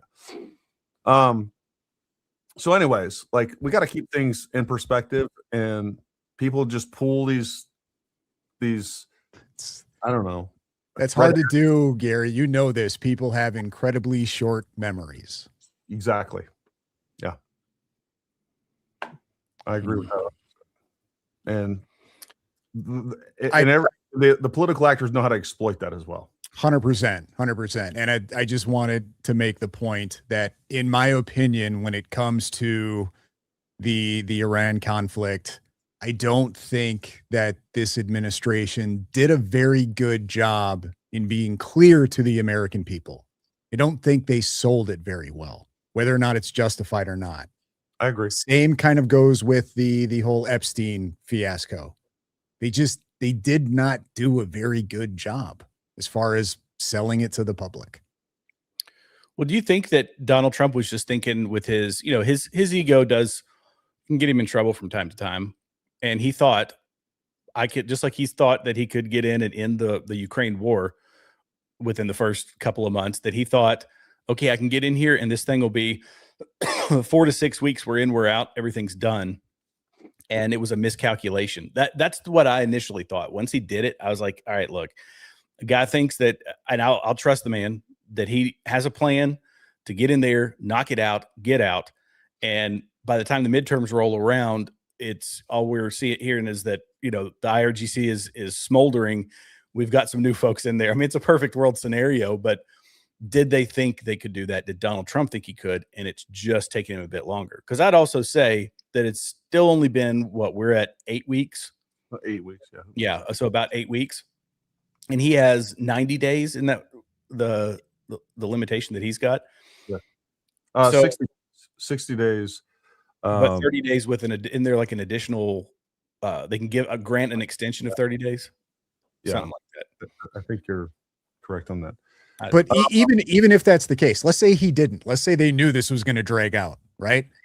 That's still not enough for me to go out and vote for a Democrat or to not vote for a Republican. Like nothing I've seen the Trump administration do is like, okay, we definitely need to let the progressives back into power so we can hang those pride flags back up at the White House and open up those borders, man. Let them in.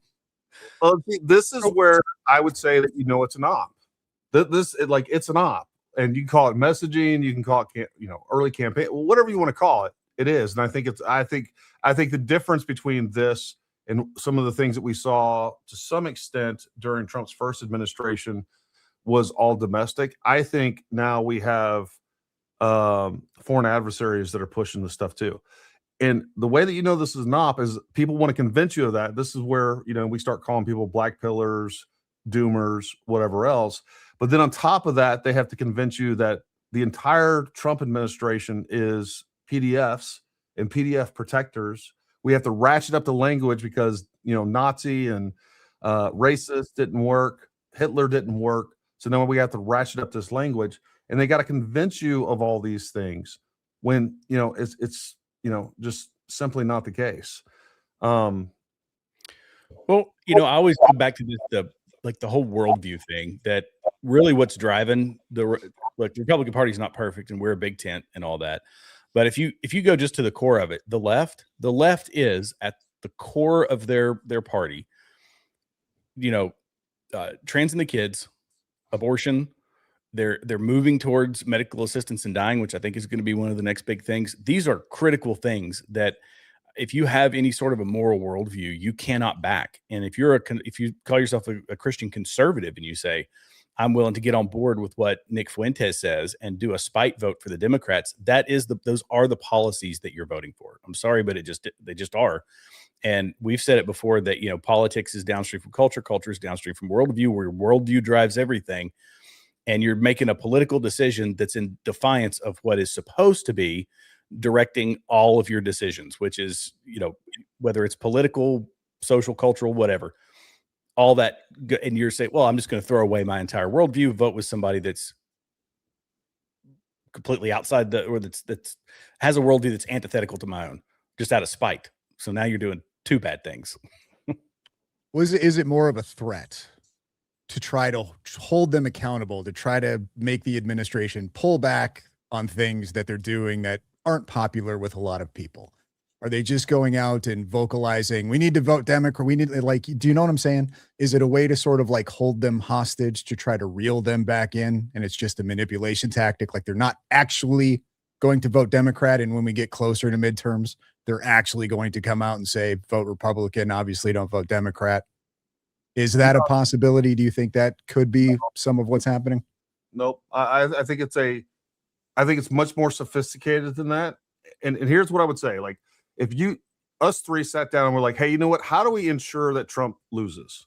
Well, this is how we would sit down. And after about an hour of just talking, this is what we would come up with. We got to demoralize the base, and we got to fracture the base. And we got to come up with different ways. And it could be the Jews. We got to demoralize them and fracture the base, number one. Number two, we got to suppress the vote. We got to tell them, hey, you know what? Voting for Democrats is better than voting for Trump. And then we have to give you something to look forward to. And here's why. Because we're gonna come back stronger. It's gonna be better. And then the third thing that you do is that you would create a third option. So you would demoralize the base and fracture it in multiple different ways. I don't know, maybe this Catholic op, the Jews, Israel, all these things. Same thing that they were doing with the general population with Russia. But this is much more focused on the right now. That wasn't focused on the right, the Russia hoax. The Israel hoax it's very focused. It's very surgical, directed only at the right. And then you're going to suppress the vote, and then you're going to create a third option. If you do those three things successfully, there's no way that you're going to win the midterms, because midterms are won in very small margins. As we see now, we only have the House and the Senate by a couple of votes. So that's how you know that this is much more strategic and more planned. And again, I do think this is the additional benefit of these doomers, gropers, whatever you want to call them, is I do think we're seeing a huge amount of foreign influence on social media that is pushing all these things and making them much more successful, but also giving us the impression that it's a bigger movement than it actually is as well. But it doesn't need to be a big movement. It doesn't need to be. Well, we need 5% of the voters to stay home, and Democrats will win the House and Senate. Crowder made the point, and he was saying it to Fuentes at some point during their interview, that you've been saying this about people, and nothing, you're ineffective. Is that because his following is not as influential as we tend to think that it is? The numbers say one thing, but maybe the bot traffic is even higher. I don't know. We've questioned it about Candace. We've questioned it about Megyn Kelly and Tucker Carlson and all these other people. I did a whole show on Tucker Carlson, who was, with his tens of millions of views, he did the whole 50 million, whatever it was, saying I get 50 million views per episode. Whoever his social media guru is over there did him a disservice on that one. But just astronomical numbers that are not the realm of reality. But they did the back end search on his website, and he had 7,000 paying members. It's a far cry from, if you got 50 million people that are sitting down to watch you, you would think a higher percentage of them, more than 7,000 or $500,000 a year, would be coming into paid subscriptions.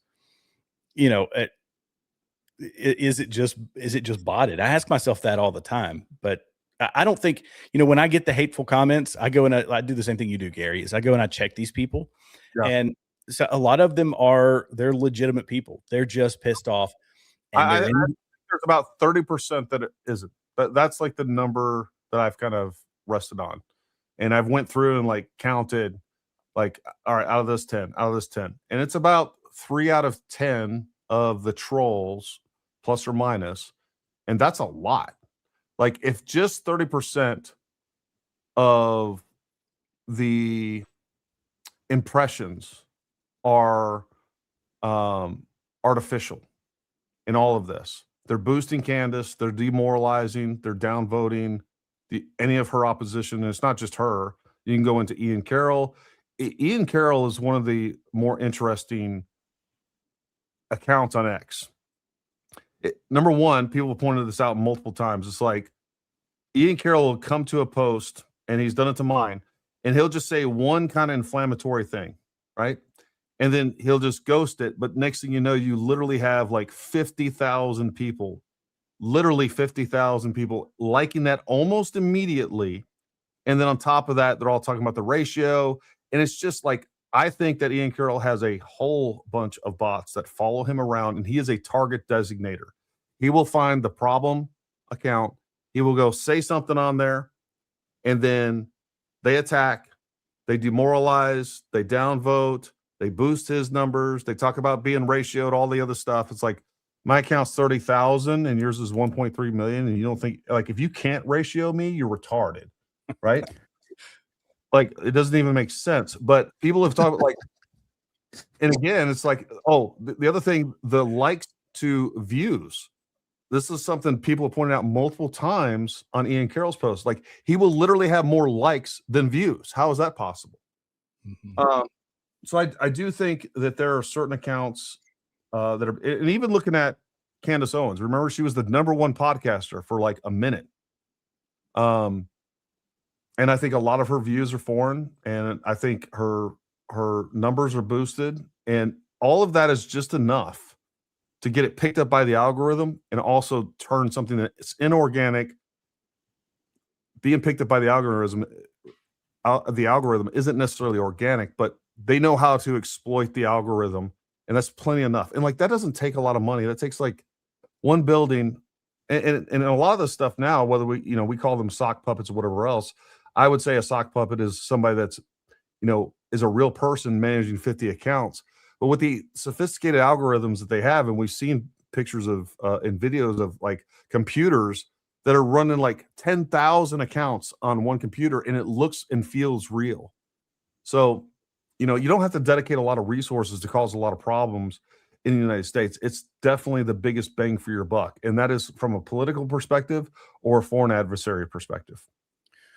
Well, it was enough of an issue that I guess Megyn Kelly came out and was talking about Tucker courting Islam, courting Muslims, and saying, well, he's found a new audience there. Somebody posted a funny meme where it highlighted the entire Middle East and said, Tucker's new audience getting 50 million views.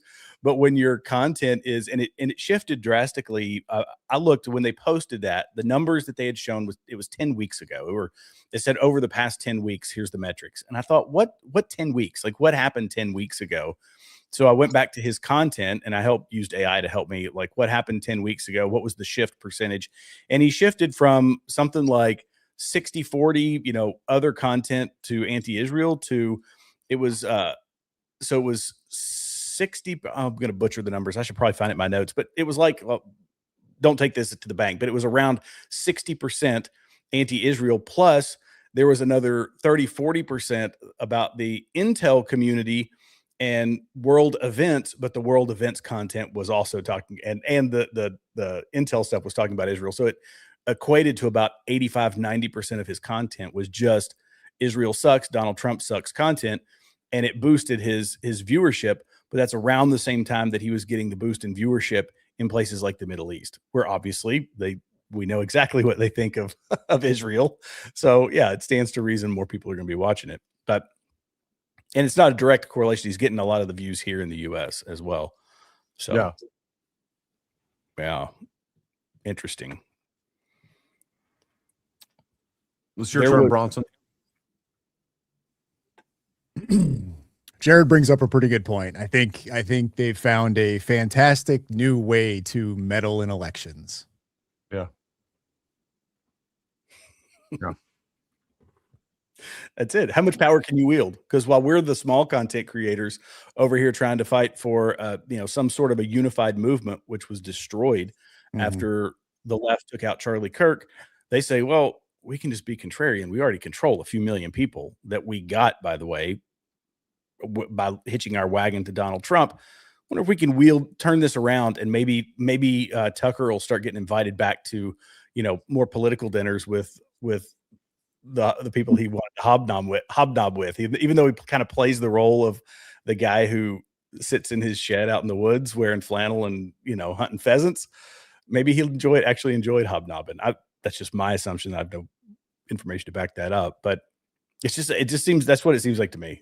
How can I wield this audience that I built against somebody rather than for something positive?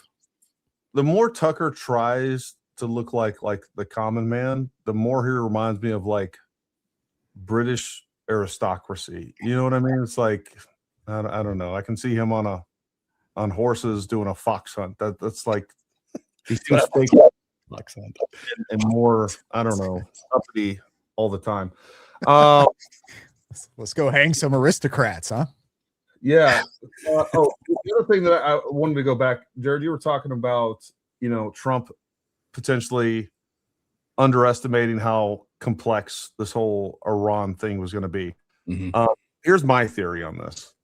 He was already having an issue with Iran, and then the intel was dumped on his lap that he could take out basically the entire Iranian chain of command in one fell swoop. And I think it was too good for him to pass up.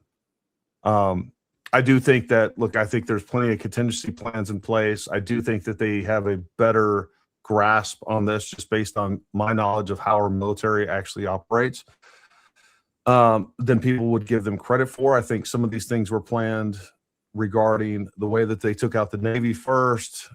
That was first and foremost. And then, they knew that it would take time to get naval assets to the Strait of Hormuz. Now we have a 10th of our fleet over there, and I think we're moving more naval assets over there to be able to get a better handle on that.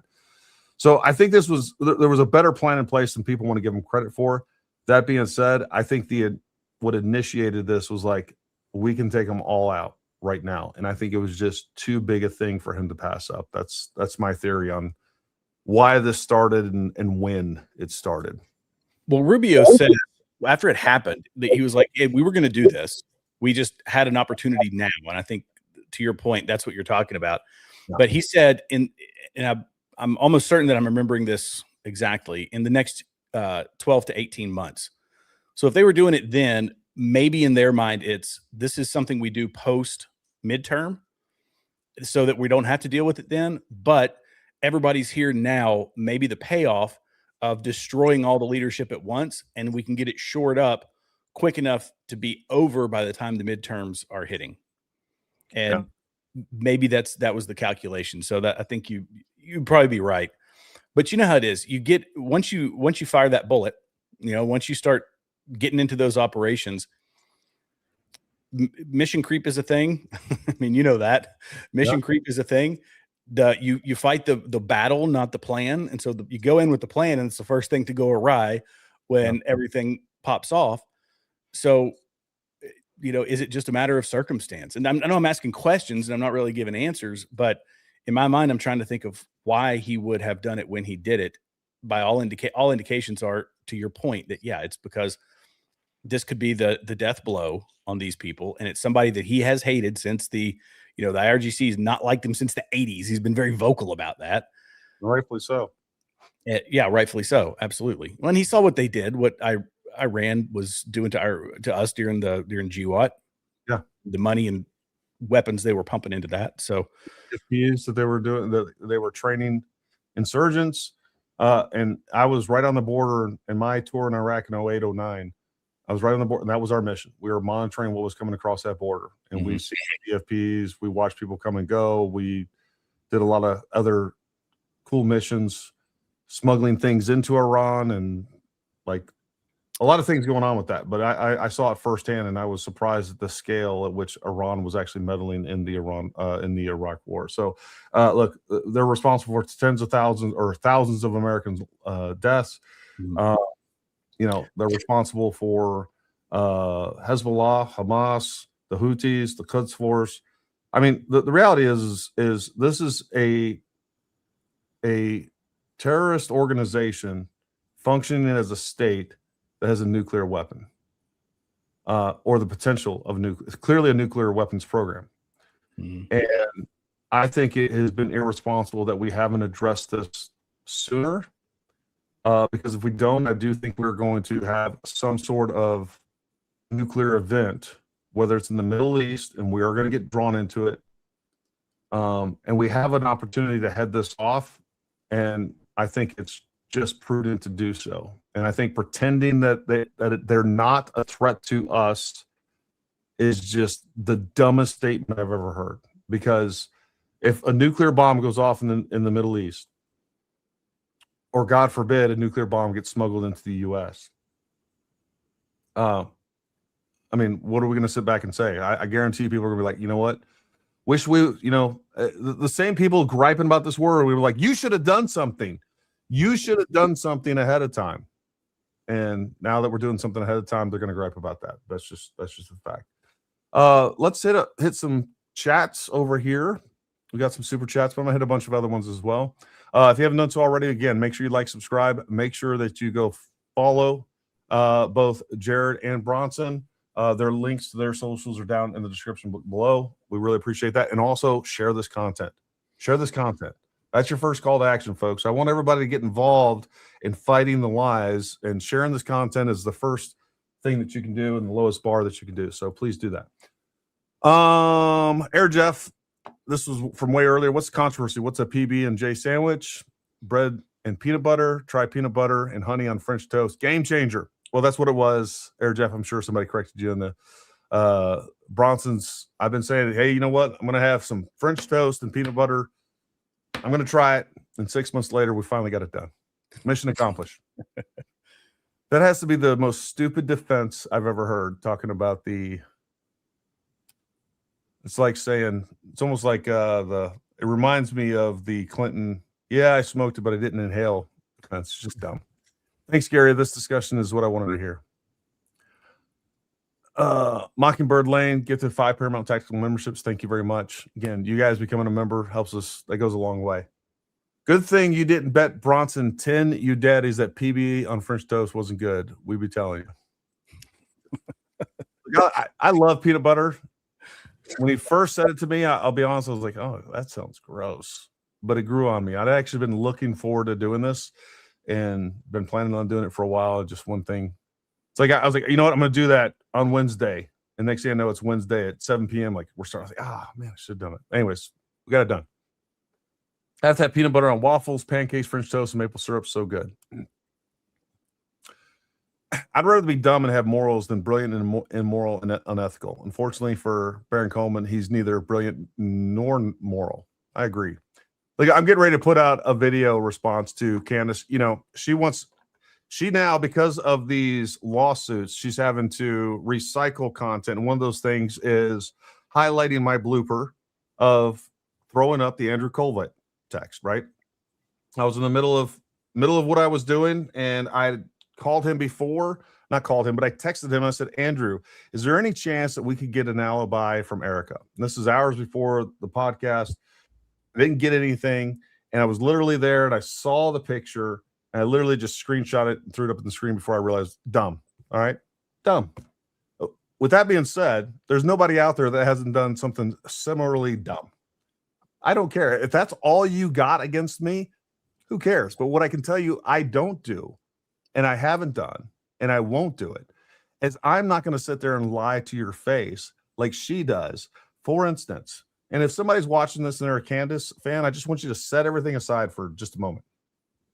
Forget about the Fed slop. Forget about all of any sort of grievance you have against me and what I say or what I believe. And I want you to, don't you think that it is morally and ethically repugnant if any person is sitting there and saying, hey, you know what? I have proof that there's this guy that's involved in this conspiracy to kill Charlie Kirk. And I sit there, and days before, I sit with Erica Kirk, and she gives me evidence that he wasn't there. And that's fine. I don't have to accept it. Well, if I don't accept that evidence, that's fine.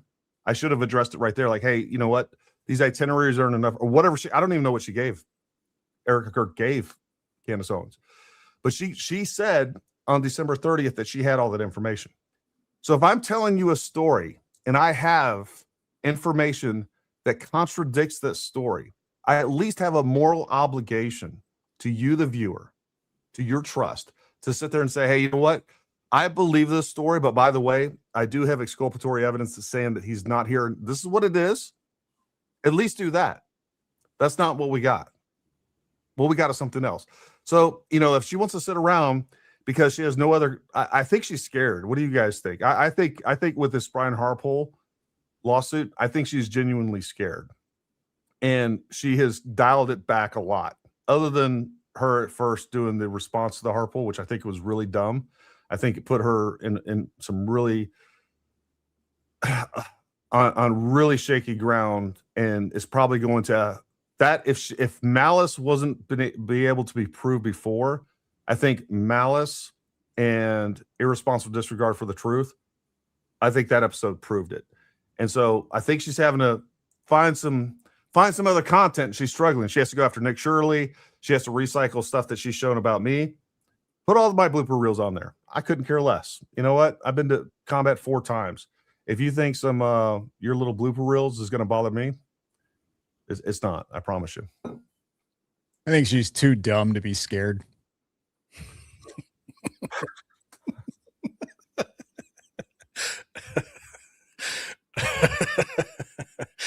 Oh, what a great answer. You're right. You could be right. Yeah. Well, you know, when I was talking last night, which folks, if you haven't watched that episode where we had the beard lawyer, we went over that. Like, that's what he does, folks. He has national law firms all over. He does defamation suits. That's his specialty. And we went through that lawsuit, and he had some really damning things to say. And on top of that, what he had to say about her additional commentary on the lawsuit, he was like, this is a lawyer's nightmare if I'm trying to defend you. The absolute worst thing that you could possibly do is go out and say the things that she did. So, you know, he felt that lawsuit had a lot of merit and it will be successful. But you guys go watch that entire show. I think it was very informative. Hold real quick. Well, since we're on the subject of Candace Owens here, what and your Andrew Colvett text message, what's the argument from them about her sending in fake photos as an alibi for September 8th? Well, first of all, when I was texting, so all the main things that happened with Mitch Snow happened on September 9th, right? His story was that he saw Erica Kirk on September 8th. To me, it was kind of implied that she was also there on September 9th, right? Like, she's part of all this. But I guess I could have asked for, I ended up asking, I just reached out to him. I was like, hey, Andrew, do you have anything for September, the evening of September 9th? And I should have asked for September 8th. It was, again, a mistake on my part. So what I ended up getting was this picture is like, hey, she was walking with her kids. So we get this picture, and understand the context of this, folks. It's like, he calls her up and is like, hey, do you have a picture that I can forward to Gary from September 9th? And she's just going through, she finds one from September 9th, right? And sends it. Like, it's a random picture. Like, the content of the picture doesn't matter. And the picture shows 2 kids. One is a boy and one is a girl. And he does say he was with her kids. But, like, it was a text message. It wasn't a dissertation of, like, what's going on. Like, the content of the picture should have no relevance, really, right? Just, hey, was she at Fort Huachuca on the 9th or not? Well, I think it's safe to assume that if she's with her kids or other people's kids, that you wouldn't. The boy looks too big to be her son. Okay, well, then she's with other people's kids too. Like, I don't know what your point is with this. So, and this just goes on to demonstrate, like, there is no good faith in these people. It goes from, I need an alibi, to, number one, I don't like this alibi, but now that you've given me this alibi that includes pictures with these two kids, that now we've created another controversy. Now that we've created another conspiracy, right? And that's exactly why Andrew Colvett didn't want me to share the picture itself. He was basically like, later on, he's like, hey, I just didn't want you to share the picture, man. You know, we wanted to get, like, hey, basically, he wanted me to convey that we had metadata from that day from Erica Kirk. I don't think that would have been good enough for anybody anyhow, but I reached out to him and he was simply a source. It wasn't like he was dictating to me to do whatever. He was just like, hey, I'm giving you proof, but here's the limitations of what I want. In the same way that people do all the time. Like, hey, you know what? Here's my information and what I have on this information as a source, but don't tell anybody my name, or don't tell certain aspects of this, whatever it is. A great example of this is when Baron Coleman decided to share some scratches on a car where everything except for like one little spot is blacked out. You can't see it. But yet he creates some sort of narrative. Is like, just trust me, bro, on the rest of it. So anyways, does that make sense? Does that answer your question, Bronson? Yep. Okay. I just think none of them are happy with their own lives and genuinely jealous of those who are. So many new media influencers have become worse than mainstream. So much worse. So much worse than CNN and MSNBC and all them others. I mean, it's Bronson is such a natural. He's come a really long way. You were such a natural, Bronson. Hey. What do you mean he's natural? He said like 10 words this whole freaking podcast. They were good words, though. They were very good words. The soap operas went out of business. This is a replacement. I agree with that. Kenneth Owens preying on already existing institutional government distrust. Listeners are looking for truth in all the ways they feel like those are screwing them, and she's spoon feeding them the answers. I agree with that. If you guys have commentary on any of these, jump in at any time. Candy is so in love with Gary, by the way. I bet she talks about him again today. Probably. I mean, for me to be so obscure, I think I've been on like 9 episodes now. So take that for what it is. I don't think it's ignorance to think Candace and her soap opera drama Mommy Sleuths know it's all a lie. I agree. I think it's coordinated, and Russia and China are all leveraging the useful idiot influencers. Correct. The message is almost verbatim from Dugin, Putin's chief academic on how to defeat the West. Agreed.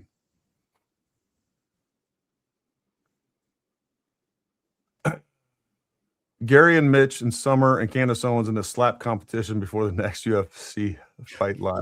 I'm down. I would pay a lot of money to just be able to slap the crap out of Mitch Snow. You need to reach out to Dana White. Like, Dana, here's the idea. Came in my chat. This could be good. Dana, look, you can raise $500,000. He's going to need it for his legal defense, and you can give it all to him. Just let me make this thing happen. Make this thing happen. Follow Jared on YouTube. Follow Rage on YouTube. Links are there in the chat and on the description. We got Edie in the house. Edie. I always want to say Edie. Edie. Love you, Edie. We need to get you back on soon. Gary, according to Candace, you're lying. Artie Trolls was going through her episodes last night, and she was really slamming you. Point out the lies. There's nothing that I've lied about, and I can say that 100%, knowing that in good conscience, I have not lied. But a single thing. Confront people. If TR is innocent, why aren't they raising money for his defense and protesting at the courthouse? If innocent TR is about to get the death penalty, how can they stand for that injustice. Because like a lot of these people, they just like having the issue to talk about, to make money off of, as opposed to doing anything that's, you know, gonna progress anything forward, right? Like they want the issue, they want the problem more than they want the solution. I think both you guys have made this point too, that the parents, if the kid, well, he's not a kid, but I mean, if he had not done it, the parents didn't believe he had done it. They thought he was wrongfully accused. I know I've heard you say it, Gary. I don't know if I can't remember if I have you or not, Bronson, but it's like we would be out here whooping and hollering. They would be out there whooping and hollering that no, they've got the wrong guy, that he's a patsy, he's a this, he's a that, and it's complete radio silence. Mm-hmm. I know that Tyler Robinson, when they try to do the interrogation or whatever, when they Mirandized him and he declined to comment without a lawyer present, did he ever deny doing anything by any chance? You guys know? But there's nothing in there. There's nothing anywhere where there's any sort of denial that has come from him. The reason I ask is they bring up this point, I guess, all of the time is, well, we just want the truth. How come they're not answering our questions? We just want the truth. Tyler Robinson didn't seem like he wanted to tell the truth either. He denied to talk to them. He didn't deny doing the act either. Now, where's the outrage for Tyler Robinson? To be fair, I would say that technically, because if somebody doesn't exercise their, or if they, pleading the fifth or whatever, does not institute guilt. So we have to make sure we're not saying that. And I'm not saying that you are, but for the folks in the chat or that watch this, just because he doesn't say anything doesn't bestow guilt on him. The point that I'm making is that there's not to say it's not an equal. They're not consistent. They're upset because people that they want to try to imply maybe have had something to do with it aren't answering any of their questions. Yet Tyler Robinson's not answering any questions either. Okay, I got you. I see. Well, but there's no outrage for Tyler Robinson. Yeah, the problem is that they're going to run into is that Tyler Robinson himself is a Fed slopper.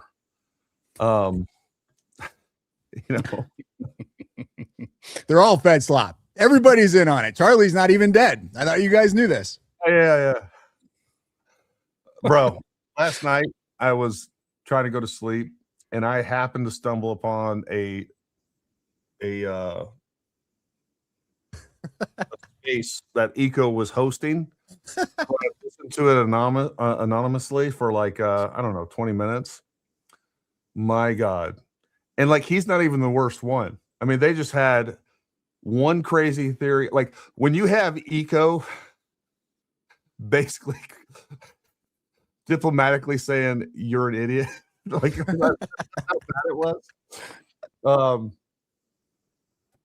It was just amazing to sit and listen to. Like I seen that too, and I almost hopped in, and I was just like, I don't have the energy for this right now. That's exactly right. That's how it was like 2 a.m. I was like, I want to jump in here, but it's next thing you know, it's going to be 7 a.m. and I'm just going to be mad at how dumb people are if I say one word. Gripers, we are American first, will fundamentally change America. Are they really America first? They just anti-American ideology. I think the latter is true. I think that latter is true. Well, I think they're more like spoiled brats. They're like petulant children. That's the way I look at them. It's like they're throwing a temper tantrum. Don't take the cookie. And they say, well, and they just knock the cookie jar off the counter. It's like they're misbehaving. That's the way I look at them. Yeah. This is the one. I'm going to play this. I don't get the extent of the infighting. This is an information war. Things need to be prioritized. The left needs to be defeated. Then we can argue internally. Again, I think the main characters of this, the Candace Owens, the Nick Fuentes, they're very aware of what they're doing. They're not operating in good faith. What they're telling you is not the goal. What they're telling you, like their goal is actually to defeat MAGA. They know. Nick knows that they're not going to get a third party going. What he does know is that if they get a third party going, it'll pull enough votes away potentially especially as somewhat popular the Groyper movement is. Because, and the reason those movements are popular is because we have a lot of gullible, dumb Americans out there that were on the conservative side that potentially voted for Trump the first time. And that's where we're at. Like, everybody can see this. Like, this is just the reasonable argument, right? Like, hey, you know what? If we have all this infighting, we're not going to win elections. That's right. Guess what? They also understand if there's a bunch of infighting, we're not going to win elections. And that's what they want. And that's the goal. And they just have to disguise it as something else. Even if they want to do that, these dorks aren't going to be able to keep anything together long enough to establish anything. They can't make it three. Look what just happened with Dan Bilzerian and Nick Fuentes. Yeah. He's the new candidate, the anti-Israel candidate, right? Like, I mean, that's a joke. But then it turns out, Dan might be like 12% Jewish. Like, what? That was hysterical. That worked out well. It's like when Candace ends up hiring Zionist Jewish lawyers, right? Like it's And her best friend's a Zionist. Yeah. Gary's totally right. Black Zionist. To these woke right people to get them to understand it. That's why I watched the Nick and Steven debate. Charlie kept them in line. I don't think there's any talking to him. Like, we could talk about all the things that Charlie did. He didn't have these Groyper debates. He wasn't having Nick Fuentes on and trying to convince him and other Groypers of, like, hey, you know what? I mean, he put out some very clear statements on what he thought about anti-Semitism and like the anti-Zionist movement. He wasn't having those debates. He wasn't out there discussing those issues for good reason. I think he understood what I hope you all understand is, like, you're not going to convince them. You're wasting your time. There is an element out there of persuadable people. It's not them. So, I mean, feel free. I hope I'm wrong and you go out there and you change a bunch of hearts and minds, and I'll jump on that bandwagon with you. Like, hey, you know, give me a proven concept. I'll support it. But I think there was a very good reason why we didn't see Charlie Kirk going out there and do that. All he did was condemn it. I mean, you guys talk about, do you guys remember that video from a conference he was having when he was taking questions and the guy brought up the USS Liberty? And he was like, we're not going to sit here and peddle conspiracy theories. Like, he shut that stuff down real quick because it is a circular argument that you can't, there's no changing their minds. And it's just a waste of time. Yeah. Well, and I think that Nick Fuentes Charlie said it once, that the person I think said his name. He was taking questions and he said, no, because I don't believe he's an honest actor, or he's not a good faith actor, I think is the word or the phrase he used. He's not a good faith actor. And that has panned out over the past 7-8 months, because you could see Nick Fuentes go. I mean, you remember the quote. I played it. In fact, I've played it on my show numerous times, where he says, you know, Jews run society. Women need to shut the, F up, and black people need to be in prison for the most part. That was his quote. And he went from that to saying that this anti-Semitism is this lowbrow anti-Semitism, or that anti-Semitism, the hate the Jews for everything, is lowbrow, to now saying, really just saying that, yeah, Israel has a little too much influence, but it's the Iran war. It's the Iran war, and we didn't get the border wall. His focus has shifted, and vote Democrat or don't vote at all. So if you're willing to change that, because I acknowledge anybody can change their political views. That's what we're hoping to do. If somebody who doesn't agree with us wholeheartedly comes on a show like this, we're trying to change their mind. But he's made such monstrous changes in his policy perspectives that to me says nefarious. Like, you just don't change that quick, especially if you approach it with as much confidence, like we were talking about at the start of the show. You approach it with that much confidence, that much certainty. You are convinced that all of these things are so, and then do a 180. That can only be audience capture, in my mind, that your audience is getting more, or not. I don't want to say audience capture.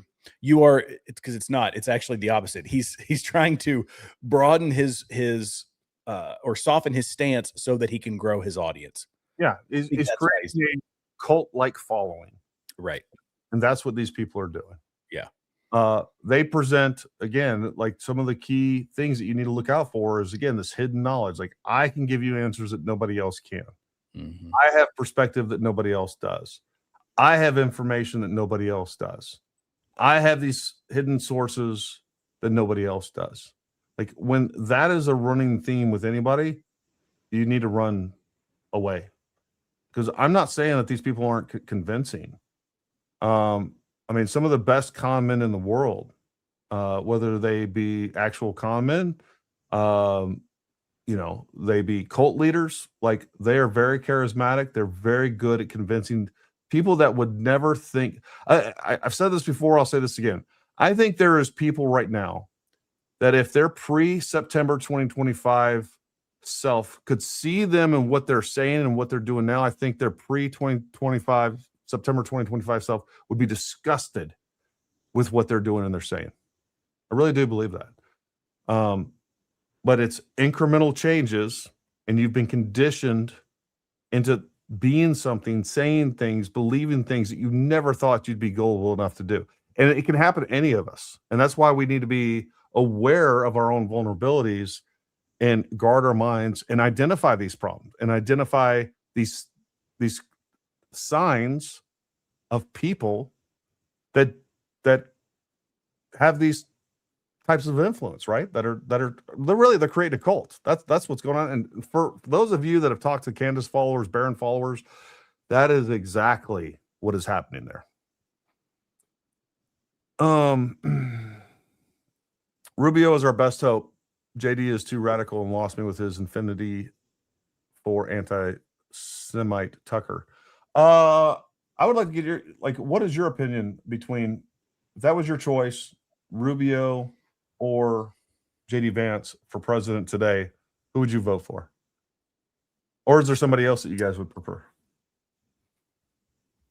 Well, look here, let me give you a little bit of background real quick because it's kind of complicated.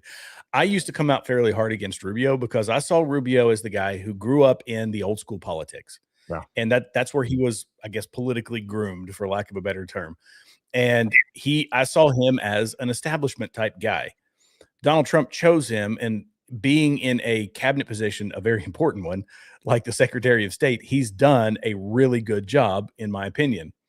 JD is, I think, a very electable person, but I was very skeptical of JD because he came out of nowhere. And anybody who's in politics can fall lockstep with the party, with the president, in order to maintain a connection with his followers, a connection with his voters, and leverage that for however long they have to so they can get to the next level. Because let's not make any mistake in thinking that this is strictly service for everybody. And I'm not saying that Rubio and Vance aren't, but when people get into politics, it's like a job and they're trying to get to the next level. And the ultimate CEO position is the president. So I think that with right now for me, I'm again, cold shot. It's just Rubio, like Rubio for me. I don't have enough faith and confidence or enough trust in JD Vance yet, even though I like him as the vice president, but he's doing what he's supposed to be doing. Rubio has just shown the ability to multitask that is absolutely blows my mind. I mean, he's wearing a lot of hats if you look at the memes. Yeah. No, so I agree. Kind of my take. Thomas Massie, all the way. America first, baby. Let's go. Woo! Gosh. No. Greater ban him. No, I would probably I'd have to go JD Vance. Really? Yeah, Rubio's too close to a boomer. JD Vance is a millennial. Let's try that out.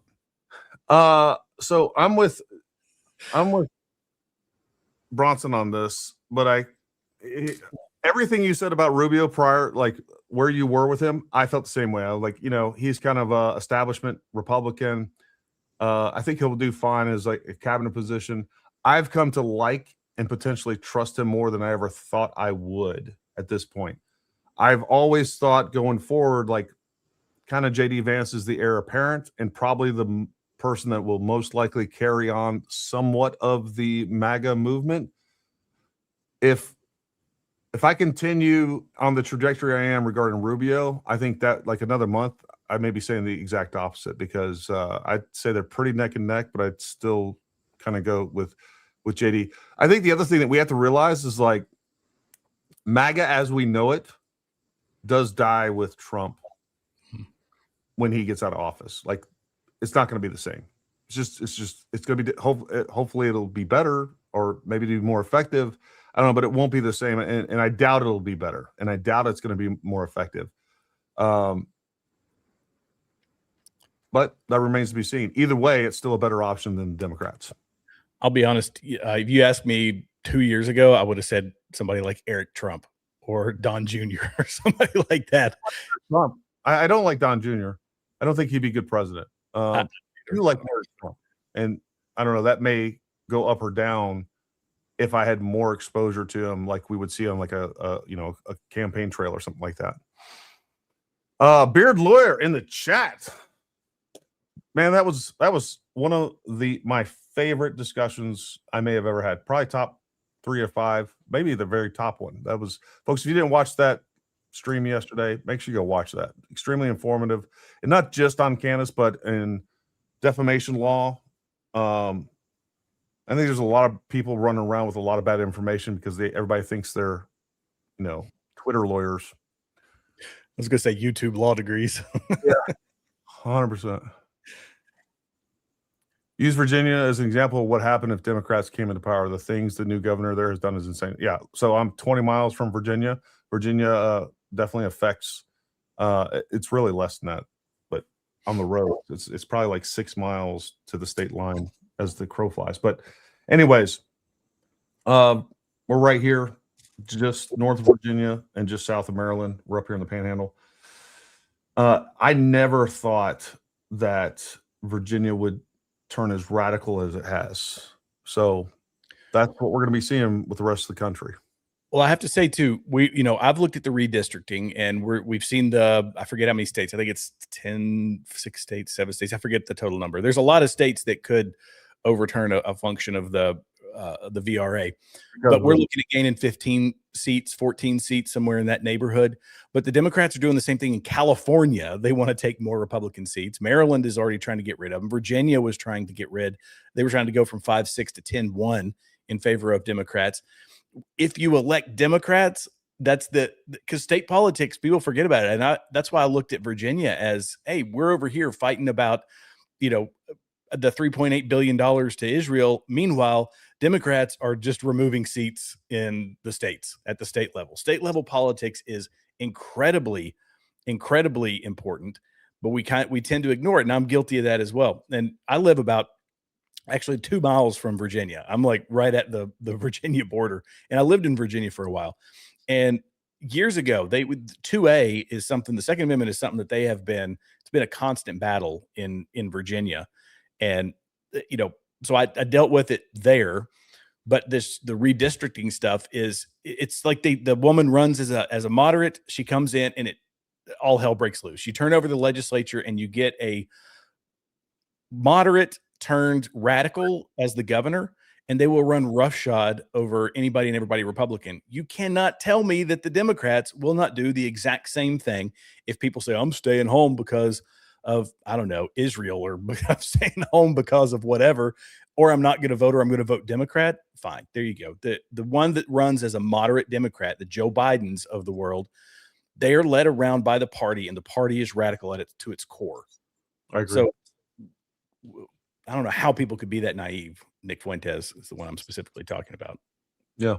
Well, his fall. I'm curious to see what the turnout is going to be for these midterm elections. I think it's going to be low across the board. You think? I do. I think that the left is probably a more energized base. They always are when Donald Trump's in office. And again, this is the benefit of the opposition party. Like it's pretty it's we have a history of whatever party's in power, losing midterms. So hopefully that isn't the case. Hopefully we can maintain the seats we have, and maybe even get some more. We'll see. It is going to be interesting. The biggest thing that I can't wait to see is like how, like, I can't wait to look at what actually happens and compare and contrast that to what we thought was going to happen. Like how effective, and this is just me, like how effective has this campaign actually been?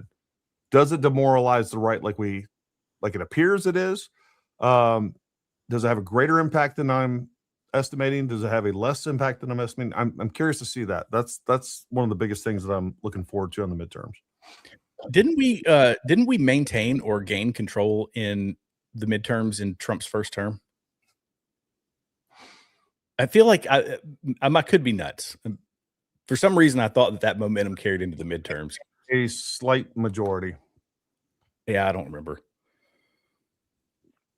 Why don't you guys look that up real quick if you got a moment? I'm curious to think of that.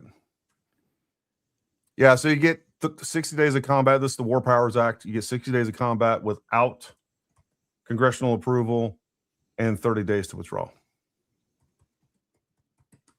First, love all you guys. Second, go Detroit Pistons. Third, does anybody think Fauci will be arrested, especially after the whistleblower today? I ran out of time. I wanted to cut a bunch of clips for the hearings today because a lot of pretty unbelievable information is coming out. I mean, things that we knew. Like, we knew that Fauci was behind all of this. We'll probably end up doing a story on that, I think, tomorrow and having some information on that with our live stream tomorrow. Republicans retained and expanded the majority in the Senate in 2018 midterms, but Democrats won control of the House. Yeah. So I knew it was something like that. As far as Fauci goes, I'm not going to hold my breath. Yeah, I agree, but it is good to know. At least we'll get that. Hopefully, they can get some charges on him. That would be amazing. It is amazing how everyone is trying to ignore the allegations against Massie. He literally stood beside a woman who claimed to be victims, but come to find out they were supplying Epstein with victims. I've got a slew of notes on Massie. I'm going to do a show on my channel about that one. I know we're running out of time. Get that guy's good gracious. One of the same guys funding him, by the way, is also funding Mamdani, funded the squad, and he's taking boatloads of money from him. But why? Why is he funding him though? Because the guy that runs it, Sam Marouk, yep, he runs an anti-Israel PAC. It's basically a response to AIPAC. Yeah, and he funded MTG as well. Mm-hmm. The reason he funds them is because he's a disruptor to Donald Trump's success. That's what it is. That's why he funds them. I kind of want to talk about this. Go ahead. Send it. All right. So when you say that he's a disruptor to Donald Trump's success, can you give me some examples?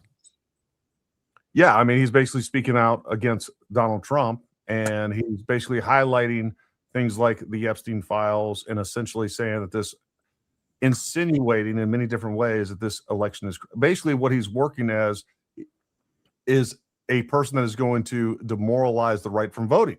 I mean, he's basically doing the exact same thing that Fuentes is, and people know that, and yet he's still wearing the skin suit of a conservative and somewhat of a libertarian, a constitutional conservative, but he's also pushing the anti-Israel narrative as well. And as long as that's out there, it's like, oh, me and Donald Trump agree on everything, except I think he's controlled by Israel. Like, you're going to suppress votes that way, period. And you're just buying into a psyop, a false narrative, and then you're pushing it as well. So that's the way that I see him disrupting the Donald Trump agenda. So Thomas Massie, I believe, disagrees with sending money to Israel, right?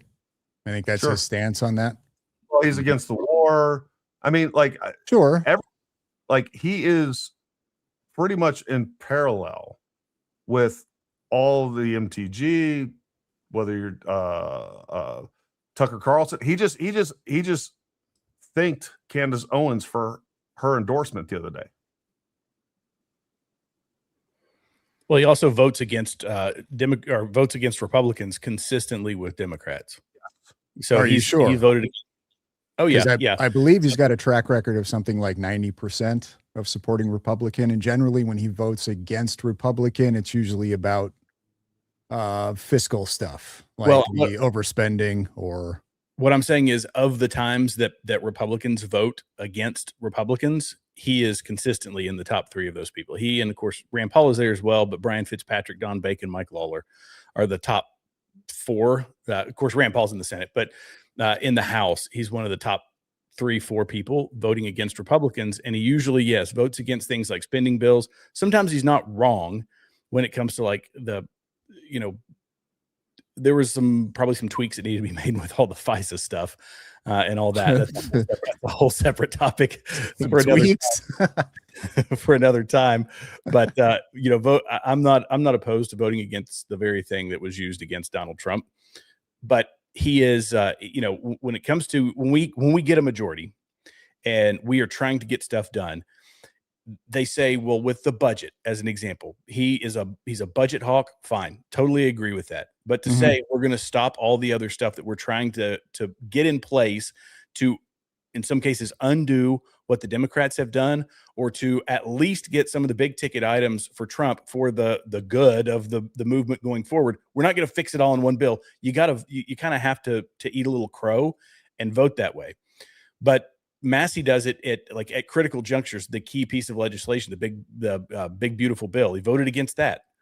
Well, you vote against the key piece of legislation from the president, and at the same time, he's bashing Trump for his picadillos, which are Israel and the $3.8 billion. They love to hone in on that one.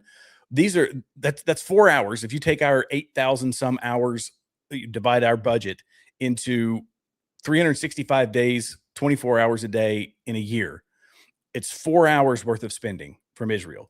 And he says, I'm going to stop the key piece of legislation for that. That's a ridiculous way to vote. And he can't justify that to me. And this goes back to what we were talking about earlier. It's like, he's one of those guys like Nick Fuentes. If I don't get everything, he's not being pragmatic, right? He's not being a team player. And like, that would never happen on the Democrat side. Or very rare. What it does, though, Fetterman has done that. He has. And like, again, isn't that kind of okay, though, to have those people to sort of? Absolutely it is. But here's the thing. Again, now you better believe that there's going to be Republican or conservative leaning donors that are going to start supporting Fetterman because he is a disruptor in the Democrat Party. And so that's what we have going on with Massie. And what I would like to see is Fetterman's voting record. I bet it's much better than this, because Massie, right here, we have Thomas Massie votes with the Republican majority 78 to 91% of the time, depending on the metric used. Massie's own claim is that it's 91% of the time. Fox News says that it's actually 77% of the time, 78% of the time. So, and just like Jared was laying out, some of those are very important and key pieces of legislation. So if you're not going to support the team and you are going to be a disruptor against the president's agenda, like, that's a problem. This is why we don't get anything done. Is there anything that Massie voted against Republicans on that stopped it from getting done? I'd have to research that, because I'm wondering too if I don't want to make claims on people or how they think, but let's just say that your whole persona is, I'm going to stand on my morals and I'm going to do what I believe is right, regardless of party lines. Sure. And he looks at something and he sees an opportunity, for instance, the big beautiful bill. I think his biggest gripe with that was something along the lines of there wasn't enough federal cuts in it or something like that, right? So he has an idea of who's going to vote what way and whether or not it's likely going to pass and where his vote might land as far as stopping it or whatnot. So he sees an opportunity to take a moral stance on something or a principled stance on something, knowing it's going to pass anyway, and decides to vote against it. So I'm just wondering if it's a political play sometimes on his part, if he's actually stopped something from getting done. as opposed to just voting against it, knowing it's probably going to get done, but he can still stand on, I stood my principle here. Do you know what I'm saying? Yeah, Sure. I think the this might have been. So I'm looking at this one, and it says the continuing appropriations bill, the fiscal year 2025 full year continual appropriations bill. He was the Republican no in that one. I feel like he was. I don't want to speak out of turn and say that he wasn't. For that, I don't necessarily have an issue. Rand Paul's done that consistently. If it's something that's got enough votes to pass and he doesn't have to. Well, that's what I mean. Is like a lot of people don't understand that politics, they're going to politic. You know what I mean? Yeah. But he's, and so, yeah, I do get that. I want to say that, yes, he has, but I can't recall which bill it was. And to me, the big thing is like, again, promoting the idea that Trump is controlled by Israel. Promoting the idea, like, again, constantly going against the president. And I don't have any of those problems. I think one of the biggest issues we have here in the Republican Party is, again, this internal divide that continues to kneecap us. Like, have those discussions. This goes back to what I said before about primaries. Like, your time to like gripe about the party is in the primary. That's like, get the best candidate in there. Once we get to a general election, or once we get to the midterms, like, that's when it's time to like solidify and not just take your ball and go home if you want anything done. Because, and the other thing too is like, if Massie is going to go ahead and buck the Republican Party all the time and take money from donors that don't have the party's interest at heart, understand that the Republican Party has every right to freaking turn against you. I mean, you're not going to get funded. You're not going to get promoted. You're not going to get the president behind you. And that's part of the issue too, is like a lot of this is grandstanding as opposed to good faith arguments where it's like, hey, I'm going to go talk to the president and, or I'm going to talk to other people in Congress behind closed doors and do this diplomatically. But no, it's just constant grandstanding. Now, everybody has to figure out what makes sense for them. I'm just saying, like, we have a two-party system and all these other ideals and everything else, like, they're great. They're good intended. They don't get anything done. As a matter of fact, they ensure that we lose. And so there is a fine balance there to where you're not selling your soul and doing something that's against your principles, but at the same time, making sure that you're not helping something much worse. Does that make sense? Yeah. What's your take on his opponent?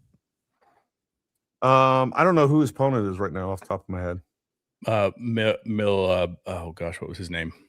It's got a weird last name, like Gelrine or something like that, or Gelrine or Gelrain. That's it. Yeah.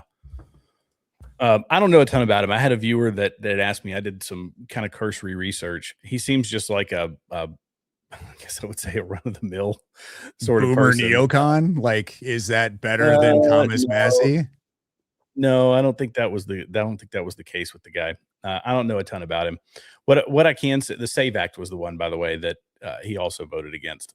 So, and it forced some procedural thing, and he said he was voting against the procedure in the SAVE Act, and that's, I don't know, voting against it for. Hold on, did Massie vote against the SAVE Act?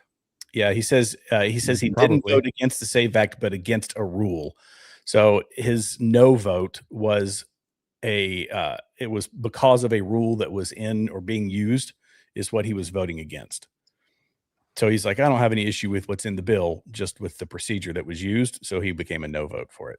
Now, let me just kind of devil's advocate this. If I want to have somebody in the party that is going to disrupt and be essentially agent provocateur or just a plant in the party to railroad the party, isn't that how you would do it, though?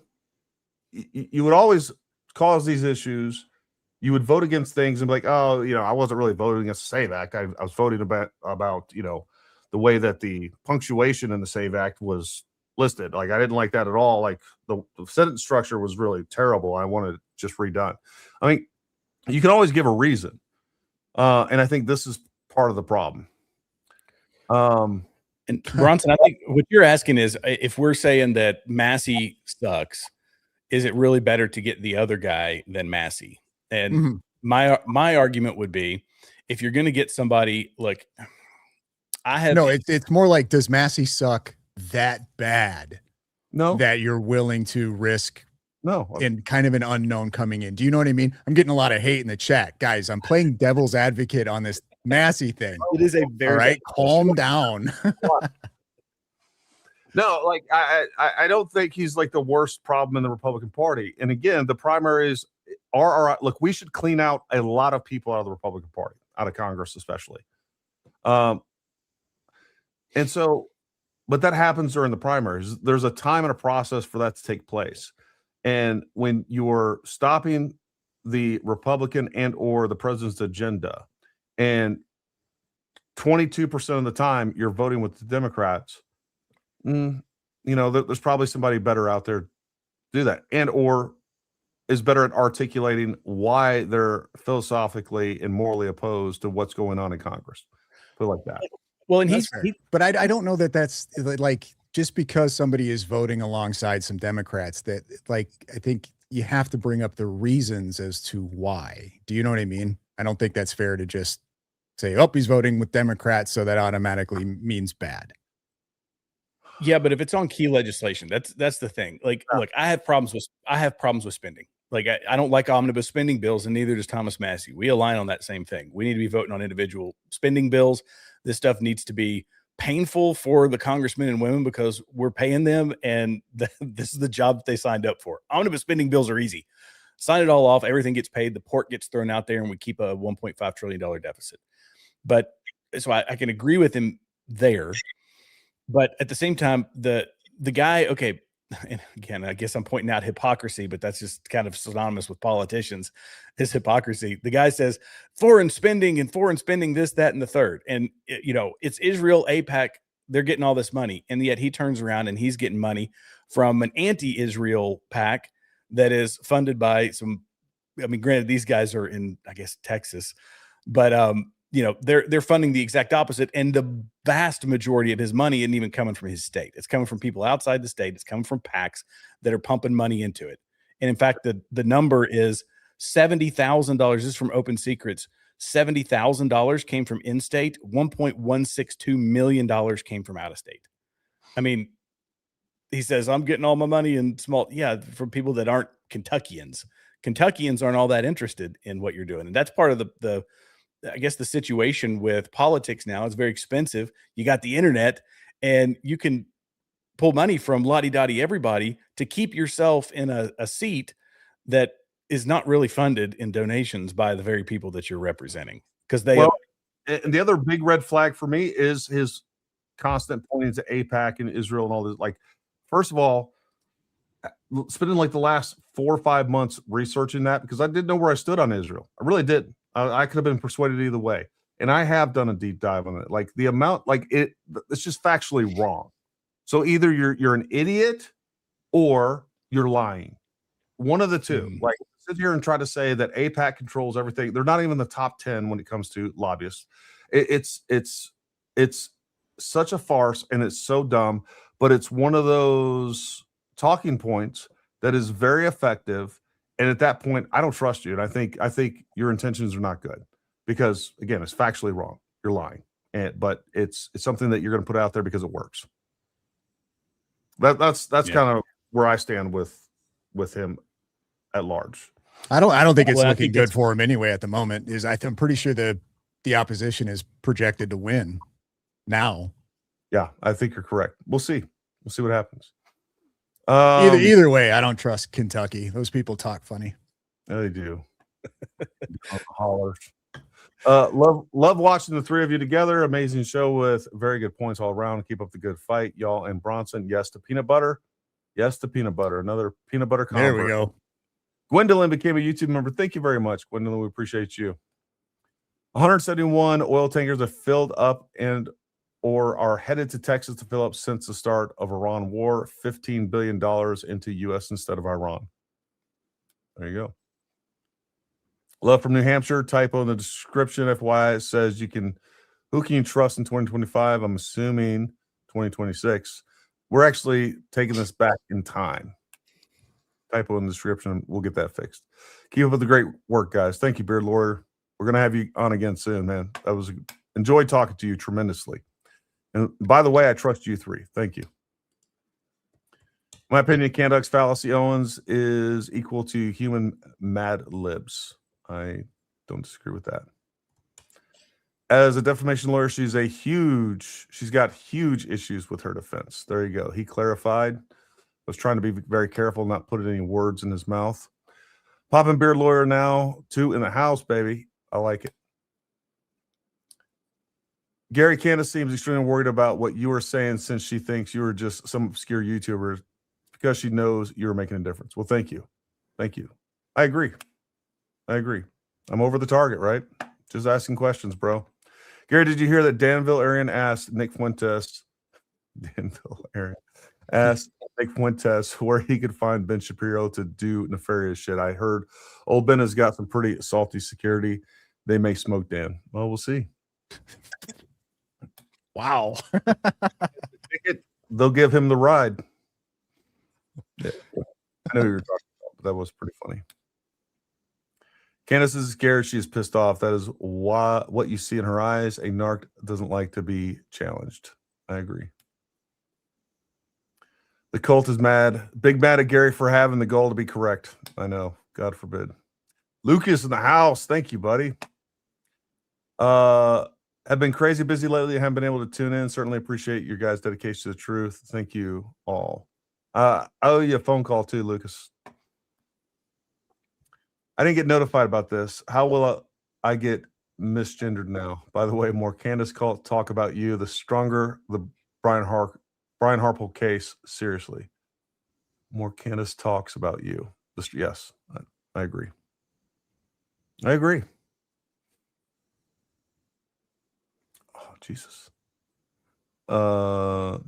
Jen, do me a favor. If you're adding people to the starred area, don't add any more because it's we're running out of time. And on top of that, now every time I'm scrolling, when you add somebody, it rolls it up and I lose my place. Nick Fuentes, number one priority is Nick Fuentes. I agree. These are cult leaders building cults. Conversely, the brain rot of people like Anna just learned Spanish. Kasparian is helping push black people from the left. They see how easily the cause flips. I agree. And I think the other part that has really pushed black folks out of the Democrat Party is to see how they've been forgotten by the Democratic Party, and they now have illegal immigrants seem to be their main focus. And why is it their main focus? And why are they trying to make sure that they are getting resources that most Americans, regardless of color, get? And that is because they want them to remember who helped them out when either they get citizenship and or 18 years down the road or however old, their kids are, or when they have kids. They're building a base. They're building a new base, and they've excluded Black America out of it. They've taken them for granted. Not that they ever did anything in their benefit, in my opinion, anyhow. I think what they've done is they've done more harm than good to Black America under the guise of giving out government goodies. Did you guys see the America First United event? Some of the speakers, a transformer, an Allahu Akbar, an ice doxer, and Daft Punk. Makes no sense. No, but none of it. Nope, did not see that. None of it surprised me. It's happening. Anna Paulina Luna just confirmed CIA raided Tulsi Gabbard's office on suspected leaks from Gabbard. Man, she's been on my top suspect list for a long time. If you have either posts or news articles related to that, Jen, throw them up down there. Massie was one who voted against the Secure Border Act. He would happily grandstand the country into the hands of Democrats. This is what I'm talking about. MTX is all over this. This is my problem with Massie. It's like, it's more about a PR stunt every time than it is about getting things done. And then kind of playing the victim a little bit as well. Candace just did a vote for Massie short. Massie voted against SAVE and the border bill, cited some technicality on both. If you vote against the big country saving stuff, no thanks. Bronson, are you going to be back on YouTube soon? Miss your videos. You were on a terrible. Wow. I think I talked over you, Bronson. What'd you say? Yes. Yep. Okay. Anything else to add or just that? Nope, just that. Just yes. All right, folks. I think we covered a lot. Jared, kind of give the people your final thoughts.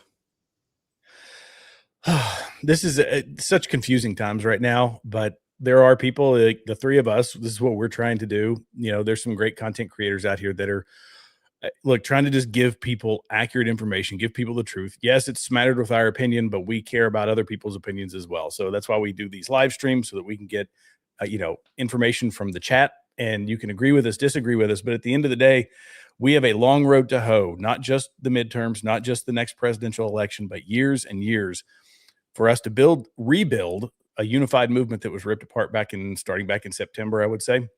Yeah. And it's the only thing that's going to save this country, because if we start relenting to the left, if we start caving to the left again, like we were for decades before, this country's only got one direction it's going to go, and that's down the crapper. So how about we try to find the areas where we do agree? We try to put forward some sort of a unified movement.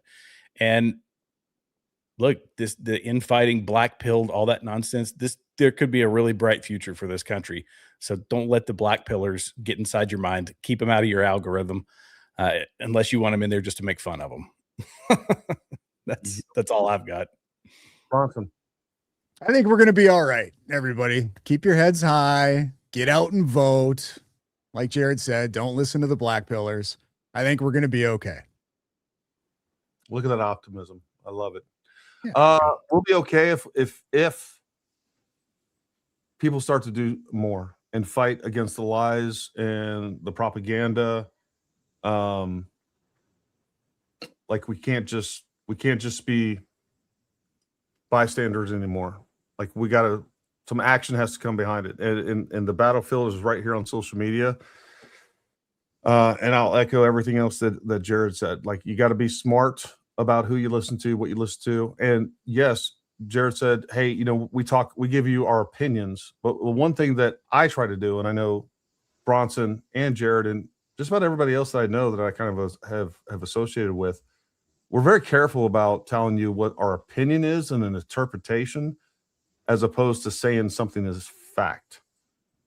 Most of what people are saying are facts, are their opinions or an interpretation of what's going on, and they don't have any direct evidence. And I could cite a whole bunch of things, but I think that's what we got to lean on, is evidence, facts, logic, and go back to that. The other thing that we got to do is more things like this. Like, we need to become much more cohesive. It's crazy to me to see how much like the Candace crowd networks, and they retweet each other, and they're much more coordinated than we are on the right. Like, and there's like some group chats that people have on X where there'll be a bunch of different creators on there, or people that are outspoken like me and Bronson and everybody else.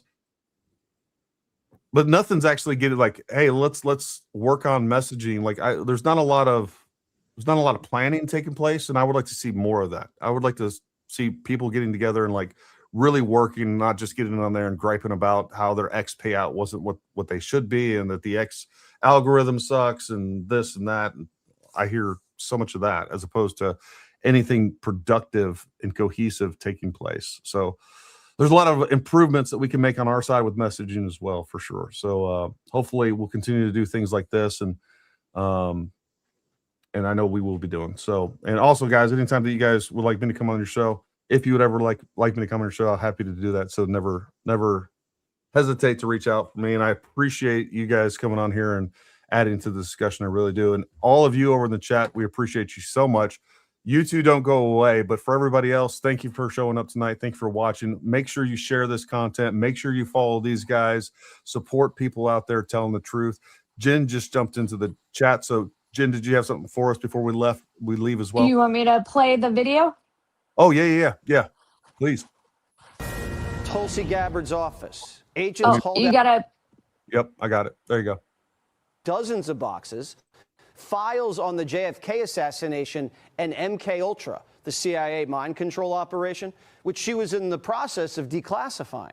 Today's whistleblower said it during his deposition, and Congresswoman Anna Paulina Luna confirmed it moments ago. The reason why this is troubling is, A, there was an executive order that the president had directed the full declassification of JFK, but then also to the MK Ultra files. The CIA famously has said that, all documents were released and other documents had been destroyed. So these are allegedly those documents that apparently never existed. Can the CIA overrule the president?